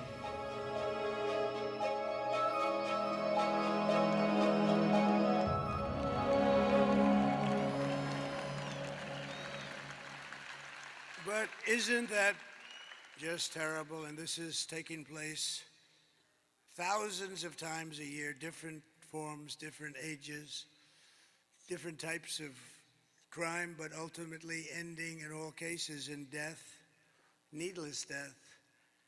The day I take the oath of office, the migrant invasion ends and the restoration of our country begins immediately. And when you vote on Tuesday, remember this: Kamala is importing illegal alien rapists and murderers, draconian monsters who are killing our children, our brothers, our sisters, our parents, our friends. They're willing to kill anyone, these people. They are true evil. When I win, I will not let these animals into our country any longer. I will not let them spill one more drop of precious American blood. And I just want to thank you, Carmen.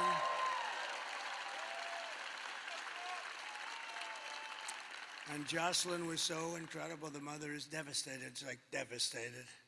She was devastated. You can never really be the same, can you? Just the people say, oh, time. Sometimes with time, a lot of times with time, it only gets more difficult. The United States is now an occupied country. Think of that. We're an occupied country. This is thousands of people all over our towns and cities, countryside, having military-grade weapons, sometimes higher than military-grade. Nobody's ever seen anything like it. Where the hell do those weapons come from, right? But it will soon be an occupied country no longer. November 5th, 2024 will be Liberation Day in America.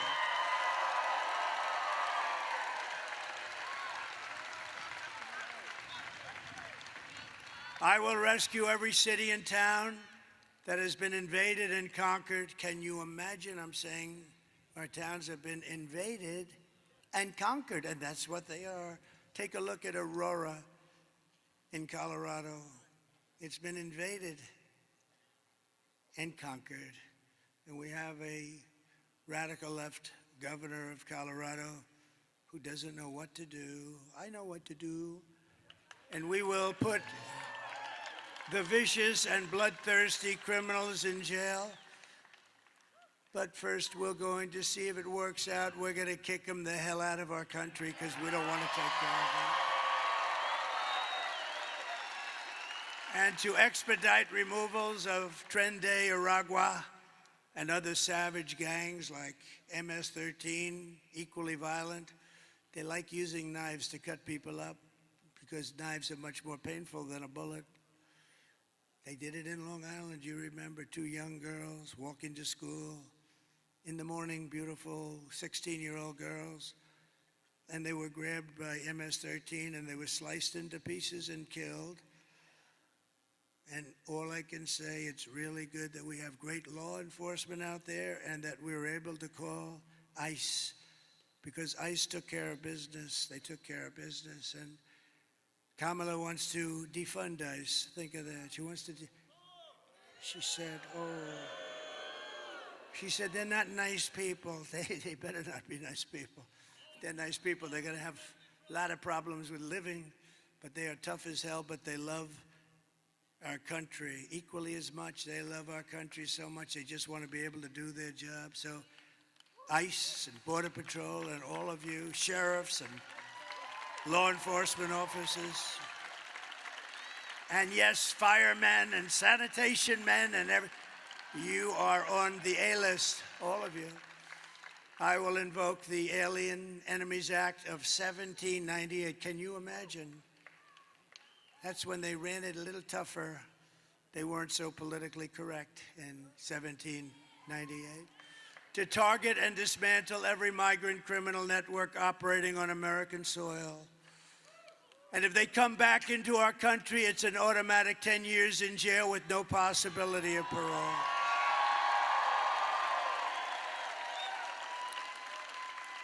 And I am hereby calling for the death penalty for any migrant that kills an American citizen or a law enforcement officer.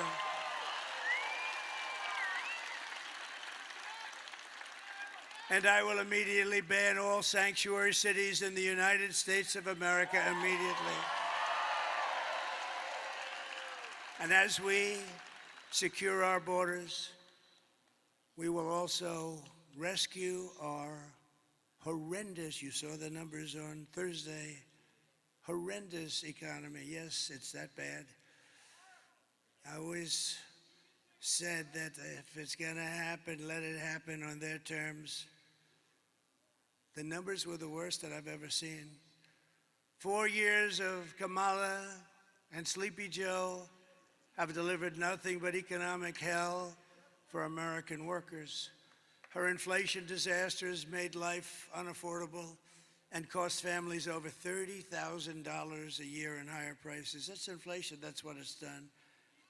You know, inflation in a lot of quarters is called a country buster. It's a country buster. It busted Germany many, many years ago. Germany was busted with rampant inflation. It's a country breaker, country buster like almost nothing else. And yet, it's #1 rated on the polls, inflation and the economy. And what you just saw with beautiful, beautiful Jocelyn, Mimi, and Carmen, what you just saw is #2. No, I don't think so. I think #1 is stopping these people from destroying our country and stopping them right now.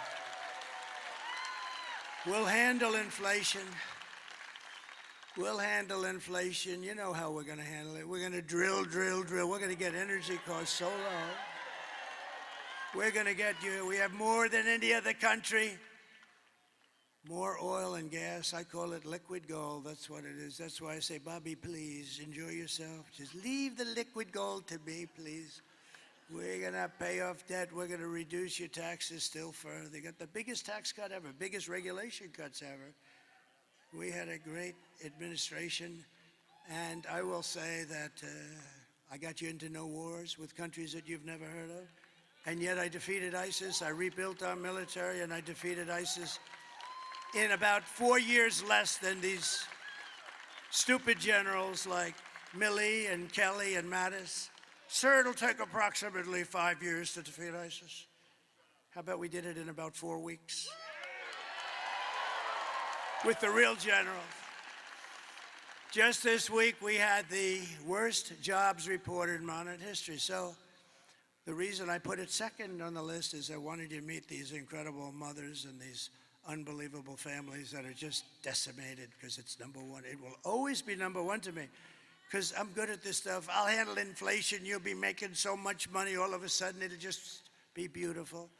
Because if we get your energy costs and your interest rates and a couple of things down, it'll be even better than it was. You know, we had the greatest, strongest economy in the history of our country.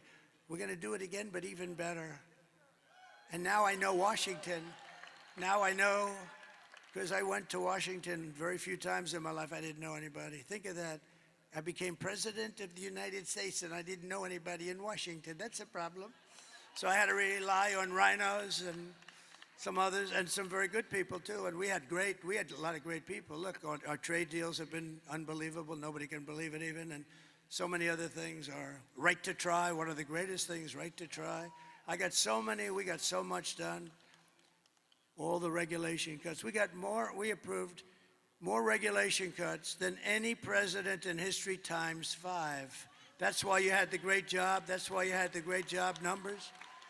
And it's really why we were the envy of the world. We were going at levels that nobody's ever seen. We got hit by the China virus, and we took care of it. We did a great job. You know, we turned it over with the stock market higher than it was previous to the virus coming in. I mean, it was sort of an amazing thing. Nobody had ever heard about this. Nobody knew anything about it.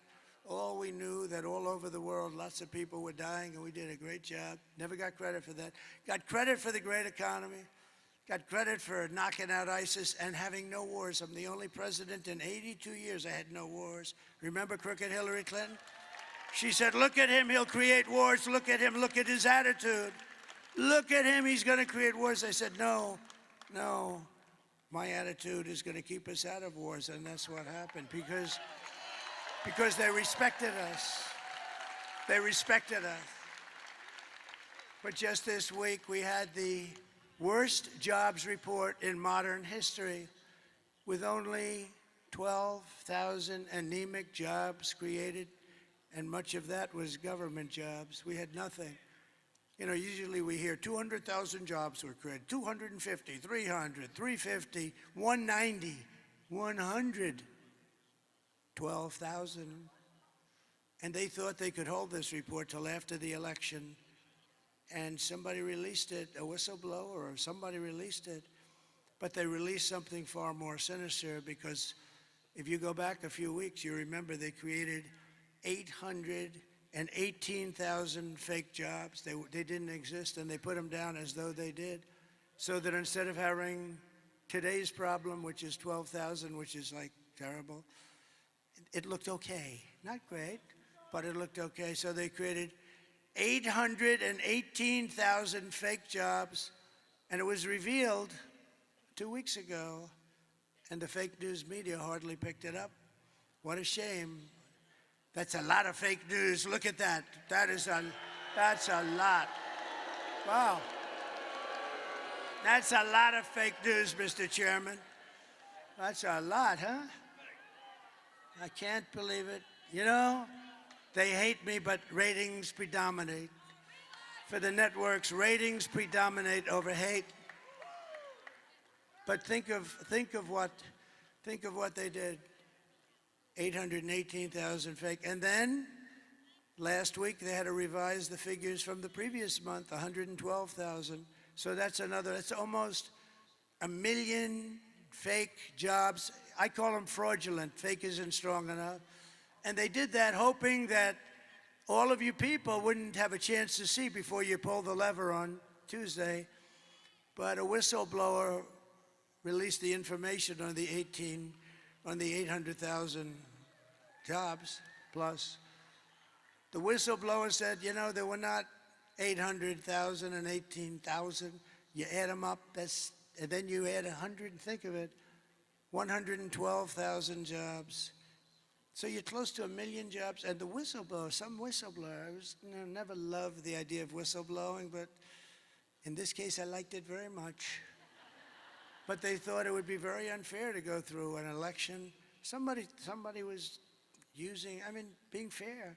They thought it would be very unfair. Could you imagine if those numbers, we have the election, and let's say there's a bad result, and then 3 days later they say that almost 1 million jobs were not created. I mean, we would say they were fraudulent. They were fraudulent, by the way. If that were a Republican doing that, they'd probably be in jail by now. But you also had 30,000 private sector jobs that were killed in a single month, and nearly 100,000 manufacturing jobs. This just came out on Thursday, that were wiped out since the start of the year. And those manufacturing jobs, they're important to us as a country.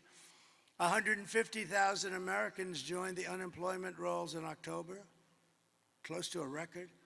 And nearly 250,000 people dropped out of the labor force. Can you believe this? And these are the numbers. And I did say that if they've got to be released, let them release it before the election. These numbers are all public. They've been released. Meanwhile, a statistic that a lot of people are going to hate hearing, but that's the way it is. Meanwhile, 100% of the net jobs created in the last year have gone to migrants. The migrants have gotten every single job plus that was created. Illegal here, many of them are illegals, and many of them are murderers, and many of them are terrorists. I mean, they're taking the job, and you know who they're taking the jobs from?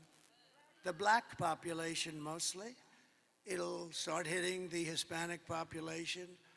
But right now, and the other thing that you should demand, everybody in this room should demand it in front of the fake news right now. They should demand it. because they put no pressure on these crooked politicians. You should demand that they give you the numbers of how many black people are going to lose their job. The African American population, they're getting fired at numbers that we have never seen before, and migrants that are here illegally are coming in and taking their job, and they have homes and mortgages, and they have things to pay, and they've worked there for 10 and 15 and 20 years, and they're losing their jobs. And frankly, the Hispanic are next. I hear that that's what's happening, but the Hispanics are next. And unions are going to be seriously affected too, very seriously. The unions know that this is a big problem. So think of what they've done. They've allowed people to come in by the millions, 21 million people. I think it's much more than that. And then you have the gotaways. You know what the gotaways are? That's the people that don't want to be looked at all. So they're worse than the people we're seeing. That's why they don't want to be looked at. These are depression-type numbers, 1929 depression-type numbers. And I never wanted to be, I always told people, I would have hated to be the President of the United States in 1929 when you had the Great Depression. Herbert Hoover, I would not want to be Herbert Hoover. What a time that was. People jumping off buildings. And that's where we're headed, because we have leadership that's incompetent. We have low IQ people, and we need very, very, very high IQ people. Under my leadership, we are quickly going to turn this economic nightmare into an economic miracle. Wait till you see how fast we're going to get it going. We'll get the prices down. Don't forget, you could stop inflation, but the bacon is still at the all-time high, and the lettuce and the apples. There's a story that should never happen in this country. An old woman goes into the grocery store, and she takes 3 apples. That's what she lives on. And she brings it up to the counter, and then they tell her the price of the apples, and she says, I'm sorry. And she takes 1 apple and brings it back to the refrigeration area, puts it back in, and comes and pays for 2 apples. This should never be happening in our country. This should never be happening. We will make America wealthy again, and we will make America affordable again. Big problem. So we're 2 days away from the best jobs and the biggest paychecks and the brightest economic future the world has ever seen. Kamala talks about fixing the economy, but why doesn't she do it? She said the other night, yes, I'm going to fix the economy. Why the hell don't you do it? She's always saying, I'm going to do this, I'm going to do that. The best was today, though. She was going to fix something else. When I get into office in January, do it now. What are you waiting for? It's all a big con. She's not going to do anything. She's incapable of doing it. Kamala's plan will impose the largest tax hike in American history and raise taxes on the typical American family of 4 or 5 by more than $3,000 a year. Congratulations. You know, all my life, I've always found politics fascinating. I never knew I'd be a politician. I still like to try and get away with saying I'm not. But I guess after 9 years, I guess I am. It's all right. But you know, all my life, I've watched politicians run for office. And all my life, they've been talking about cutting taxes. We will cut taxes, we will cut taxes. And oftentimes it turned out, frankly, they weren't able to do it, or it wasn't true, but they turned out. But I've never seen a politician run and say, we're going to raise your taxes and have people vote for them. We are going to raise your taxes. You're paying far too much already. And we are going to cut your taxes substantially, and it's going to be helped by lowering interest and by oil and gas. And by the most beautiful word in history, tariff. We're going to tariff the hell out of countries that have been taking advantage of us and stealing our jobs, stealing our companies. My plan will be massively to cut taxes for workers. We're going to cut their taxes and small businesses, and we will have, quite simply, no tax on tips, no tax on overtime, and no tax on Social Security benefits for our great seniors.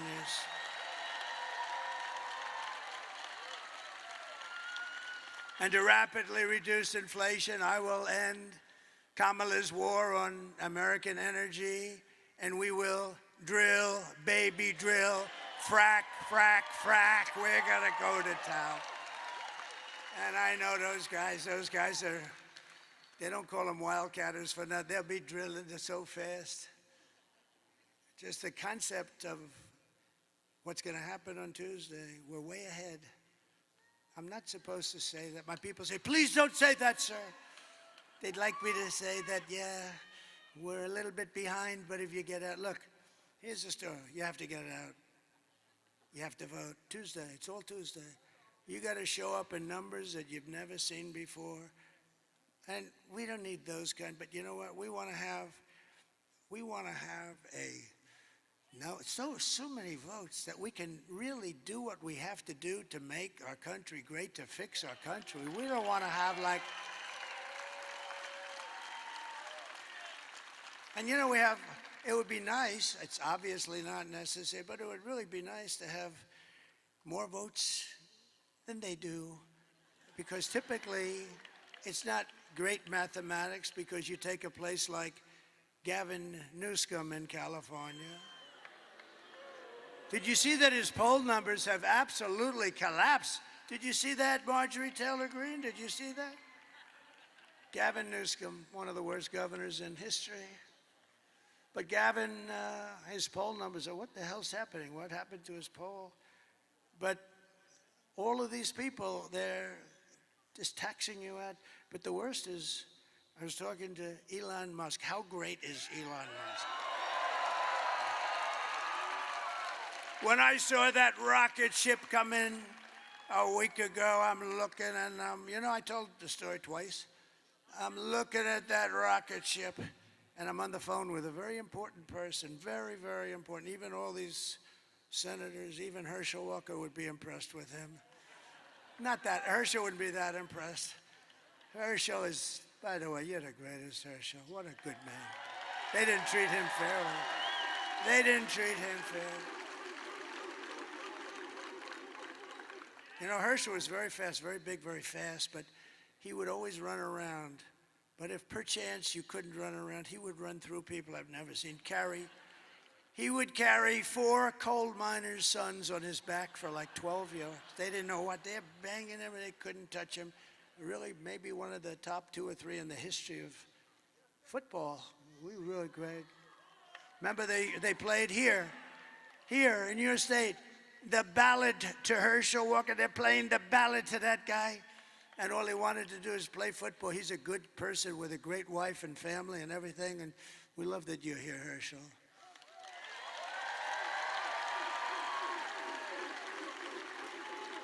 And as good as that Georgia team is, if Herschel was playing on it, they'd be very happy. Then we could guarantee it, but he's a special guy. He's a good guy. Really a great guy, smart guy too. So they would take all of the things that we're doing and they put them into a hopper, and what they do is destroy our country, and we're not going to let it. We're going to bring it back. We're going to create millions and millions of jobs. We're going to get those countries and to leave our companies alone. We're not going to do it. And if you're going to play games, and if you're going to steal from us, our companies, and give us unemployment and busted companies, we're not going to let it happen. And if it does happen, we're going to tariff you the hell out of business. We're not going to let it happen. It's not going to happen. And just one quick story. In Mexico, they're building the largest auto plant in the world. A friend of mine told me that he's a builder of auto plants. That's all he does. That's all he's good at. Frankly, he tells me if you said to build an apartment, he would be no good, but he can build a massive plant. He's the best. And he was telling me about a year ago that China is going to build a massive auto plant in Mexico, and they're going to sell the cars into the United States. And I think he said that the capacity would be literally,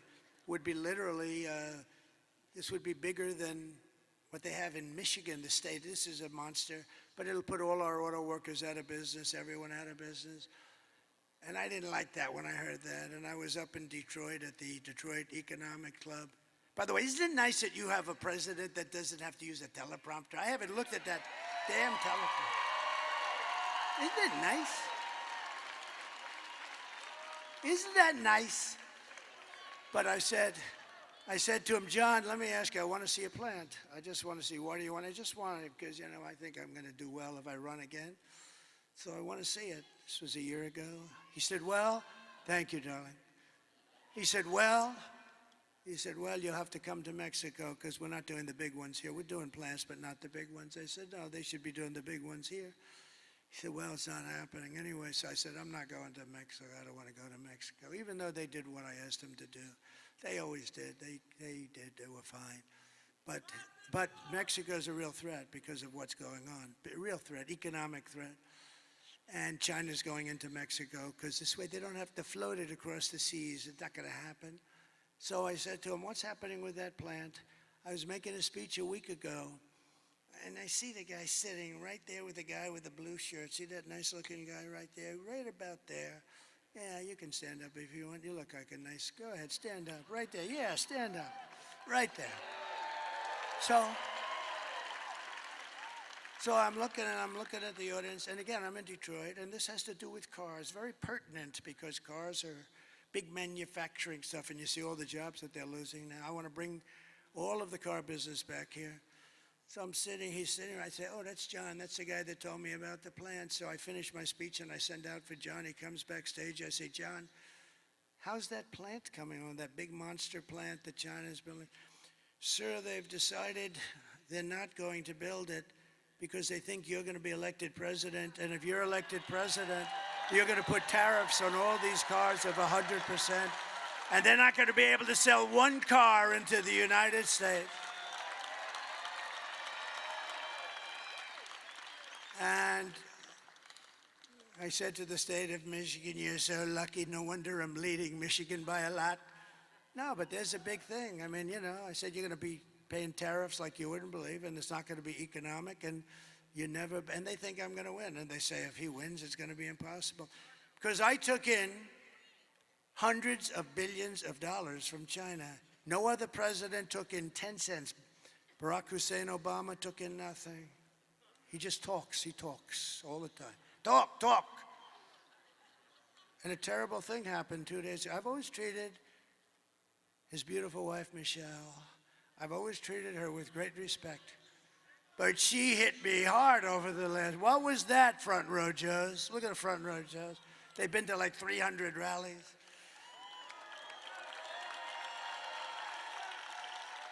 And this, by the way, look at this thing.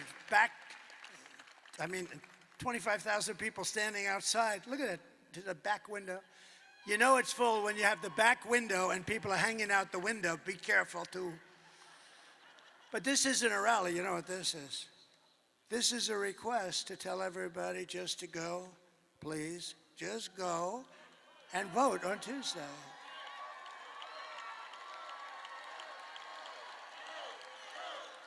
This is not a rally. It should be a rally, but we want you to go vote.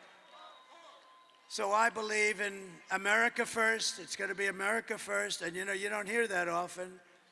But our country is going to be so successful. It's going to be so rich. Your taxes are coming down. Your jobs are going up. And we are going to indeed have an economic miracle. And it's not going to be that hard. And it's really something that others do to us, the smart ones. There are no dumb ones. We're the dumb one. I have never seen a good trade deal made. I changed the deal with Japan. I changed the deal with South Korea. I changed a lot of deals. But we're at a disadvantage because we had long-term deals. But I didn't care about that. I said, we're changing them. I don't care. I didn't care because I don't know how the hell they got those deals. Those deals, there's two ways those deals, it's like the voting stuff. There's two ways those deals were made. Either the person that made them was corrupt or stupid, because you had the worst trade deals ever made by any country ever. Anyway, we started changing that all around, and we were doing unbelievable. We had the greatest economy in the history of the world. We were leapfrogging and lapping China. China was going crazy with me. Please don't put any more tariffs on.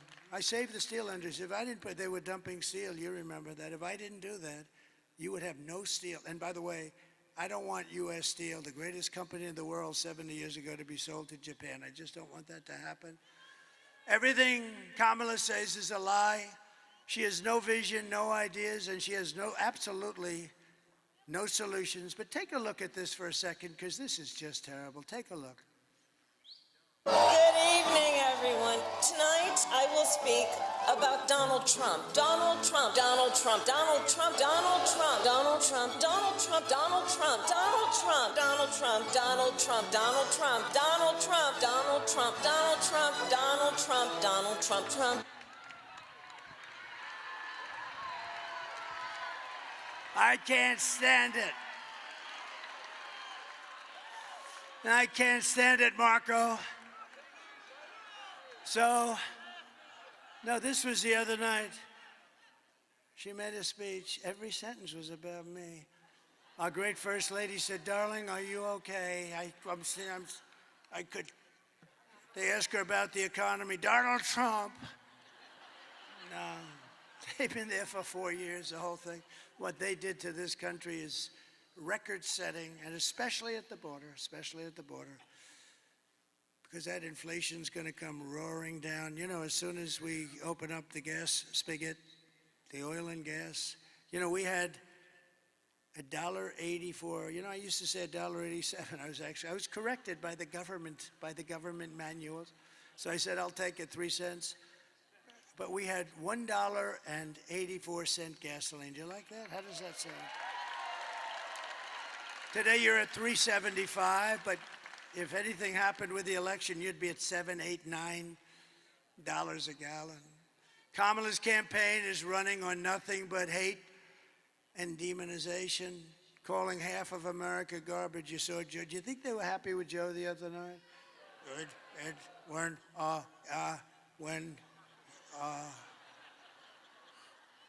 His people are garbage.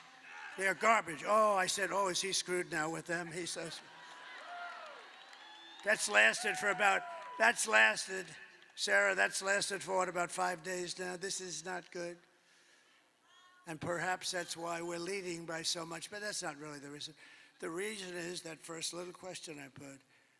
We built a great, great economy, and their economy is terrible because of inflation, in all fairness, largely because of inflation, but if inflation's a real bad word. Meanwhile, Kamala says she would not do one thing differently from Joe Biden, which in itself is disqualifying. I wouldn't do one thing. How about the 325,000 children that are dead, missing, or slaves? She wouldn't do that different. Our country is almost at a 90% wrong track, the highest in the history of our country, and she says, oh, I would do nothing different. Take a look. Would you have done something differently than President Biden during the past 4 years? There is not a thing that comes to mind. I stood there on the tarmac watching you check your watch. The chaotic and deadly U.S. evacuation from Afghanistan stunned Americans and the world and cost the lives of 13 U.S. soldiers. Would you have done something differently? There is not a thing that comes to mind. More than 13,000 illegal immigrants convicted of murder have been caught at the border and then released into the United States. An Afghan national is in custody today after being accused of plotting an election day terrorist attack. The suspect entered the U.S. on a special immigrant visa. Gut-wrenching new details in the murder of Georgia nursing student Laken Riley. The illegal immigrant suspect, who cops say committed the heinous murder, is a Venezuelan national who crossed the unsecured southern border back in 2022. 2 men investigators say are in the country illegally from Venezuela are charged with capital murder in the death of Jocelyn Nungaray. A fifth illegal immigrant accused of attacking 2 New York City police officers over the weekend showed no remorse or regret. Would you have done something differently? There is not a thing that comes to mind. Can you believe it? Nothing. You know, a smart person would say, yeah, let's see, I'd strengthen up the border. I'd do something on inflation. I'd do that. You could say 20 different that you couldn't think of anything. This is not what you want for your president. So if you want to end this disaster, you have to go out, get out and vote and just In conclusion, we want to just introduce a few people that are incredible. They're really incredible. Lieutenant Governor Bert Jones, thank you for being here, Bert. Great guy. The great senator from Florida, and he's a tough guy. I had to compete against this guy. This guy was not easy. He's tough. He's tough and he's smart, and he's my friend Marco Rubio. Thank you, Marco. And former Senators David Perdue, he's working so hard, and Kelly Loeffler. Thank you, Kelly. Thank you, David. Somebody I'm very proud of, Arkansas Governor Sarah Huckabee Sanders.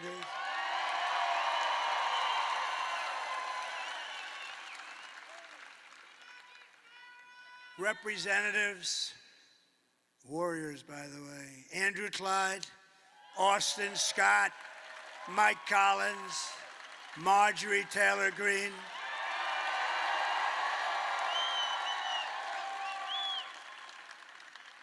And a guy who was great in the Mueller hearings. Remember, he was hitting up Mueller with so many questions. Mueller said, I don't know, I can't. Where the hell am I? Just after 2 years, he had no idea what was happening. And we were totally exonerated, by the way. Totally, 100% exonerated. But this man was great. You got to see his voice chiming through those beautiful, hallowed halls, screaming at Mueller. It was unfair competition. Former Congressman Doug Collins. Thank you, Doug. And candidates for Congress, Brian Jack. So Brian Jack. I hated when they took Brian Jack. They came to me and they said, we'd love to have Brian run his home district where he was born and raised. I said, look, between you and I, just tell him it's not available.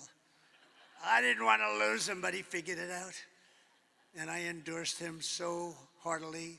And he's a great gentleman, right, Chairman? He's a great gentleman. Brian Jack. It's an interesting name because, you know, with people, there aren't too many, but when people have that kind of a name, Brian Jack, and a lot of people call him Jack Bryan. I asked him that question, and I said it doesn't really matter, you know, you get the idea. But Brian Jack is a great guy, and he's going to be a great congressman or whatever he wants to do for a long time to come. Thank you, Brian. And he worked for me, and he was always there. And also Wayne Johnson, going to be great. Wayne Johnson. And he's central. Look at that look he's got. Although looks don't mean anything, please remember that. Looks. You're not allowed to talk about looks anymore in this politically correct. He looks, especially if he were a woman, that would be bad. And you know, nowadays with this administration, you can become a woman if you'd like. I don't think you should. I have a feeling that he's going to take a pass. Do you believe what's happening with that whole situation? But I hear you're doing great, and you're going to be very successful, and you do indeed have the look, whether I'm supposed to say it or not, who cares? Thank you very much. Agriculture Commissioner, and he's a good one, Tyler Harper. Thank you, Tyler. He's a good one. And your incredible GOP chair, Josh McCoon, who is great. I don't want to talk about him too much, though, because, you know, if some crazy thing happens on Tuesday, I can't say, because then I'd say he didn't do a good job. But now he's done a great job, and I hear we're really in great shape, right? We have record-setting early voting, numbers that nobody's ever seen before. Can you believe that? I mean, basically, correct me if I'm wrong, but the Republican Party never wins early. We'll be 200,000, 300,000, 400,000 votes behind, and that they consider that good. But it's just the opposite. We're hundreds of thousands of votes ahead. Nope, this has never happened. But it all means nothing if you don't go out on Tuesday and vote. Right, Josh? We have to get them to vote. And, of course, I just introduced him, the legendary Herschel Walker. We love Herschel. Thank you, Herschel.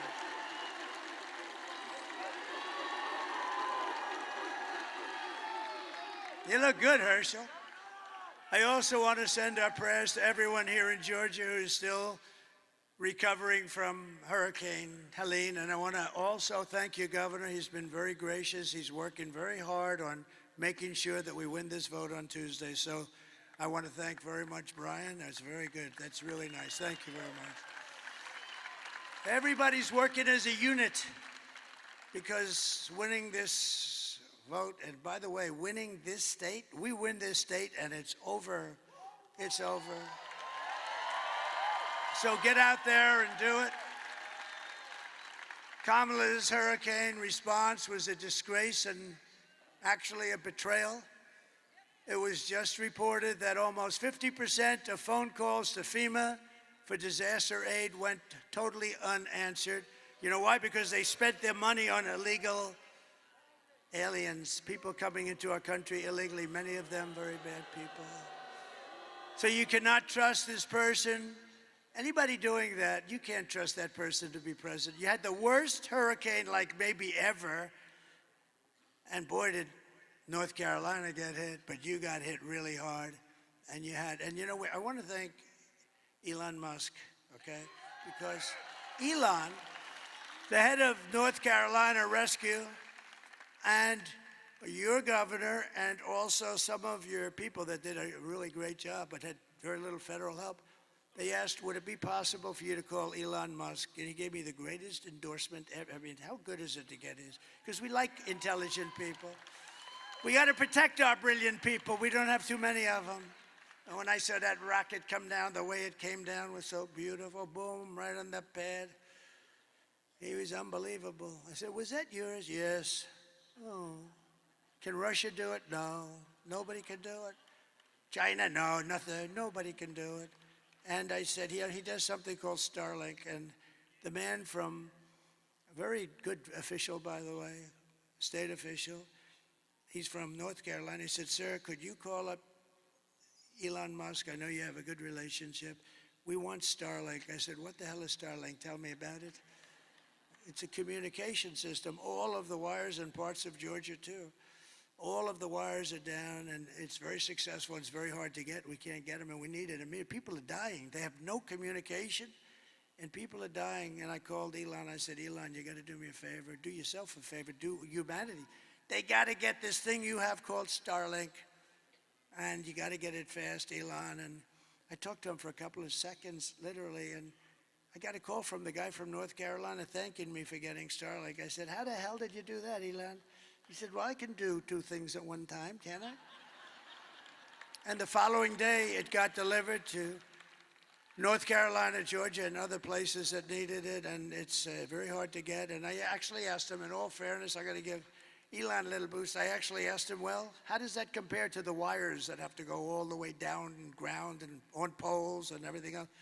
He said, actually, it's much better. So I said, you know, got to rethink that whole situation. But Elon has been great in that way. You know where he is right now? He's campaigning for me in the Commonwealth of Pennsylvania. Can you believe it?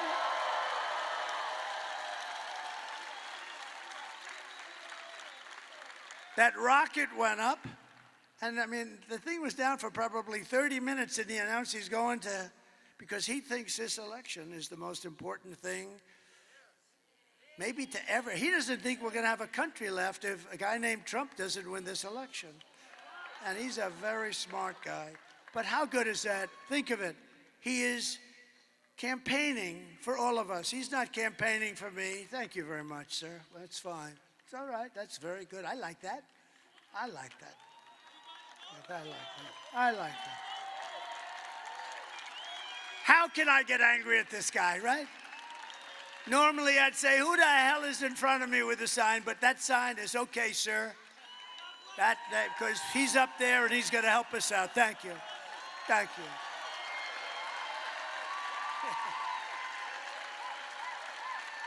Thank you very much. That's all right. Thank you very much. That's good. That's good. Isn't that nice, actually? See, now a stupid person would say, get the hell out of here. That would be the end of the night. That would be, Josh, that would be the end of the night, right? No, that's very nice, actually.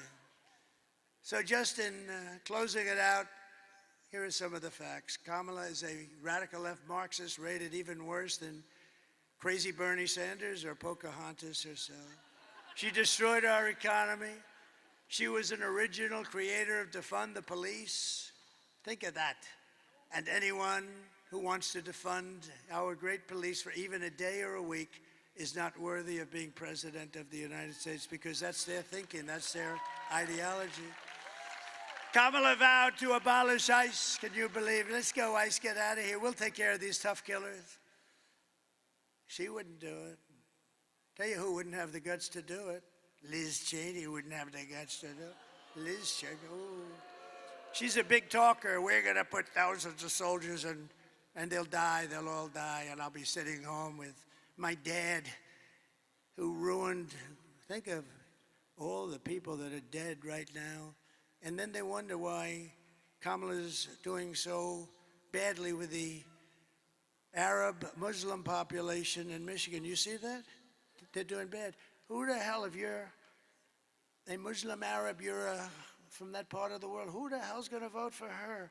Her father unleashed a spree of death on all of their countries, and then she doesn't understand. See, I would say that Kamala's pick of Liz Cheney, Marjorie, was not the best. And they're wondering why they have virtually no votes from that particular community. I thought about it. It took me about a second. I said, wow, that's not a very good person to be campaigning with, I don't think. They went from 100% approval to about 4% now. And you know who's got the approval? Me, because I want to see peace all over the place. We had no wars. She pledged to confiscate your guns and endorse a total ban on handgun ownership. She ruined San Francisco, probably the greatest city in our country 20 years ago. She destroyed it. And she's not going to be allowed to destroy our country. She even called for free sex changes for illegal aliens in detention at taxpayers' expense. And perhaps, worst of all, she never worked at McDonald's. She never did. She lied about that. So with your vote on Tuesday, we're going to fire Kamala and we are going to save America. We will cut your taxes, end inflation, slash your prices, raise your wages, and bring thousands of factories back to America and back to the good old state of Georgia. We will build American, we will buy American, and we will hire American, and the jobs are going to be pouring in. And I will end the war in Ukraine, which would have never happened if I were president. And I will stop the chaos in the Middle East. October 7th would have never happened if I were president. And I will prevent World War III from happening. Because this would be a war like no other. This would be a war, the level of destructive power. This would be a war like no other, but it'll never happen. But it could happen with them. It will happen. I'm most worried about the next 3 months. That's what I'm worried. I'm actually worried about the next 3 months. We will crush violent crime and give our police the support, protection, resources, and respect that they so dearly deserve. We will strengthen and modernize our military. I rebuilt our entire military, but they gave a lot of it away to Afghanistan. Can you imagine that? They gave billions and billions of dollars away, but it's still only a fraction of what we have. We rebuilt the military. We've got to touch it up anyway. We're going to touch it up. And I rebuilt the nuclear arsenal, and I hated doing it because it's obliteration. We don't want that to happen. And, you know, Russia and myself and China were talking about de-escalation, actually, of nuclear. We had that going, and then this stupid thing happened with the election. And you think Biden thought about that? He can't figure out how the hell he goes up to bed. And besides that, I was just thinking the other day, you know, you have countries, and when somebody calls, like Putin calls, or President Xi, who's a fierce individual, somebody said, what's he like? He's a very smart guy, but what's he like? Well, he's a fierce individual. He really is. He's fierce. When you get into an argument with him, you know you've got an argument going, right? He's a fierce, and he loves China, and we love the USA, right? So, but I was thinking today, let's say you're China, and you want to call the United States because there's a conflict or there's a problem, who the hell do you call? There's nobody. Do you call her? Do you call... He's not going to be answering your phone. He only works about 2 hours a day. And I understand. I mean, it's okay. But she can't really do it. She hasn't got the aptitude or the IQ or anything else. She can't do it. So who the hell do you call? Oh.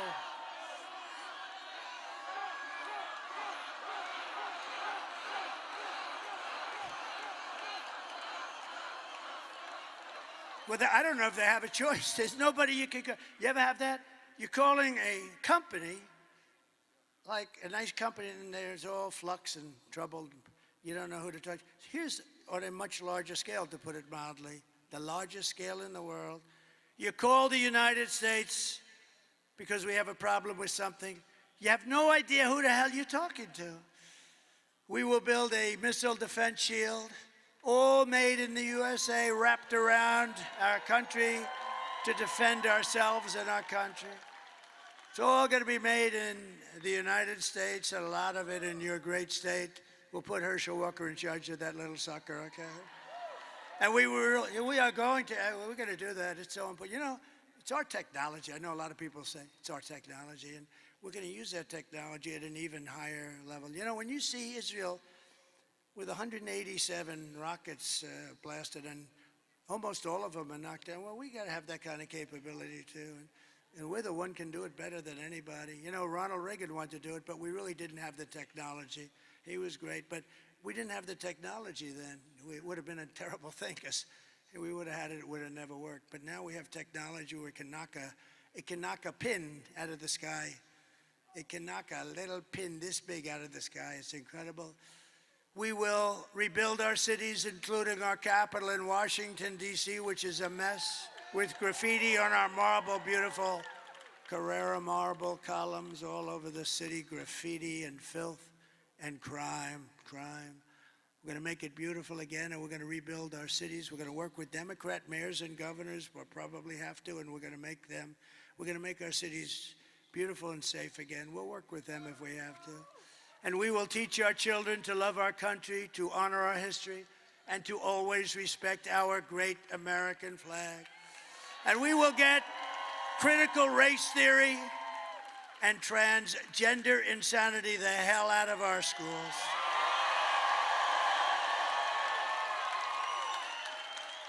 And we will keep men out of women's sports. That's like a no-brainer.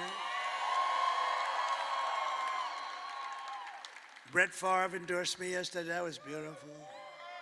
While we were in Wisconsin, Green Bay, Wisconsin, he said, I've never endorsed anybody in my life. It was never appropriate for me to do so. You're the one person I'm going to endorse. And I said, that's an honor. And he shook my hand. It's the largest hand I have ever seen. His hand is the biggest thing I've ever seen. Then you wonder why he threw the ball so hard and so long. He was a great player, but he endorsed me, and that was a great honor. I will defend religious liberty. I will restore free speech, and I will defend the right to keep and bear arms, our Second Amendment. After years of building up foreign nations, defending foreign borders, and protecting foreign lands, we are going to just do this. We're going to do this so at a level that we have never done it before, because we're putting America first, and we're going to help others. We're not going to be, you know, gee, we're never leaving our shores. We'll help others, but first we have to build our country back up. We have a sick, sick country. I say, we're a nation in decline. We're not going to be a nation in decline for very long, I can tell you that. But we're going to defend our borders and protect our citizens. We're going to do that. And we will stop illegal immigration once and for all. We're going to stop those criminals from coming in. We're being invaded, and we're going to stop it. And we will not be invaded, and we will not be occupied. We will not be overrun. We will not be conquered. They are conquered. Can you imagine 5 years ago, me, standing up and saying, we will not be invaded, we will not be conquered, because we are being invaded. And can you imagine that we even think of that? To be using those expressions? Can you imagine that I'd be up here saying, and I will stop men from playing in women's sports? What the hell? You know, it's interesting. I read so much, and it's such a big deal. So, as I said, I've been doing this for 9 years. I've never had one person, they come up, sir, I think you should cut taxes. I think you should do this. I think you should have Elon build a rocket to Mars. Everything. They never said to me, sir, it's very important that men be able to play in women's sports. I've never had anybody come up and yet it's like a big deal. That's all they talk about. I never had anybody come up and say, sir, it's so important, let men play in women's sports. I don't get it. Same with transgender. I mean, they want to do things that they shouldn't be doing. It's terrible. And oftentimes when it's done, that person that it was done to, 10 years later said, who did this to me? Who did this to me? How sad is that? Little children, they take them without parental consent. Can you believe it? It's not even possible to believe. Oh, we're going to change it all around, and the people because you know what? We're the party of common sense. We're the party of common sense. We will be a free and proud nation once again. Everyone will prosper, every family will thrive, and every day will be filled with opportunity and hope, and always filled with that beautiful American dream. Your children, you want your children, yourself, but you want your children to have the American dream, and they're going to have it. They're going to have it very, very soon. But for that to happen, we must defeat Kamala Harris and stop her radical left agenda with a landslide that is too big to rig. So on Tuesday, see, it's very simple. For 2 weeks I've been saying, call this number, that number, early voting, late voting. We should have one-day voting with paper ballots, voter ID, and proof of citizenship. Yes, I'm a United States citizen. And you know what? The voting would be concluded at 9 o'clock. The winner would be announced, and the loser would be announced at 9:30. You would save hundreds of millions of dollars. Do you know that paper ballots, actually the paper is highly sophisticated. It's called watermark. I mean, it's like got fingerprints on it. Very sophisticated. But you know that it cost 8% of the machines. And I'm upset because the machines, they say, when are we going to have they don't know. They don't know, is it going to be Tuesday? It should be Tuesday night. We should demand it has to be accurate. Number one, has to be Tuesday night. But eventually, and we're going to work on that. That's a part of our platform. We're going to go to, France did it. They had 39 million people vote. They voted. They had a winner, they had a loser. They went to mail-in ballots, and it didn't work. It was tremendous, rampant cheating. As you know, there would be, Jimmy Carter said there would be when he was asked to chair a commission. But we're going to bring so many things back to our country, and they're common sense things like that. You need to get out and vote. We're going to do things that are going to make you so proud. And we just don't want to take a chance. We're leading by a lot. We're leading by numbers that nobody's ever seen before. Some people said, I really don't believe these polls. This is going to be a landslide because, we did a great job for 4 years. Right to try, another thing we did. Right to try. If somebody's terminally ill, they get a chance to try instead of going to Europe or Asia. They're terminally ill and they have to leave our country. We have the greatest doctors in the world, greatest scientists, greatest labs. And I got it done. It was 42 years in the making. They couldn't get it done. I said to the person wanting it, you have to sign a no liability. You're not going to sue the country. You're not going to sue the doctor, the lab. You're not going to sue anybody. And we've saved thousands and thousands of lives with Right to Try. It's been amazing. And the people that fought it hardest, which were the doctors and the various insurance companies, they love it because when you save people that are terminally ill, that have no chance of living, and now they're saved, and not only are they saved, they're disease-free. What a great thing that is. And thousands of people have been saved. For the past 9 years, we have been fighting against the most sinister, corrupt forces on earth. With your vote in this election, you can show them once and for all that this nation does not belong to them. This nation belongs to you. Belongs to you. It was hardworking patriots like you who built this country. And 2 days from now, It is hardworking patriots like you who are going to save our country. 2 days, 2 days. What a beautiful sound. What a beautiful sound, 2 days. Oh, please, please, please help this country, please. After all we have been through together, we stand on the verge of the 4 greatest years in American history. You watch. It's going to be so good. It's going to be so much fun. It'll be nasty a little bit at times, and maybe at the beginning in particular, but it's going to be something that we're going to go to heights that this country never has reached, and nobody ever even thought it could. You're going to see things that you're not going to believe. With your help, from now until Election Day, we will restore America's promise, and we will take back the nation that we love. We love this nation. That's why I'm doing this. I didn't have to be here tonight. I could have been on a beautiful beach somewhere. The sun pouring down on me, the waves, saltwater waves hitting me in the face. I love those properties, but you know what? I love this much more. It's not even a contest.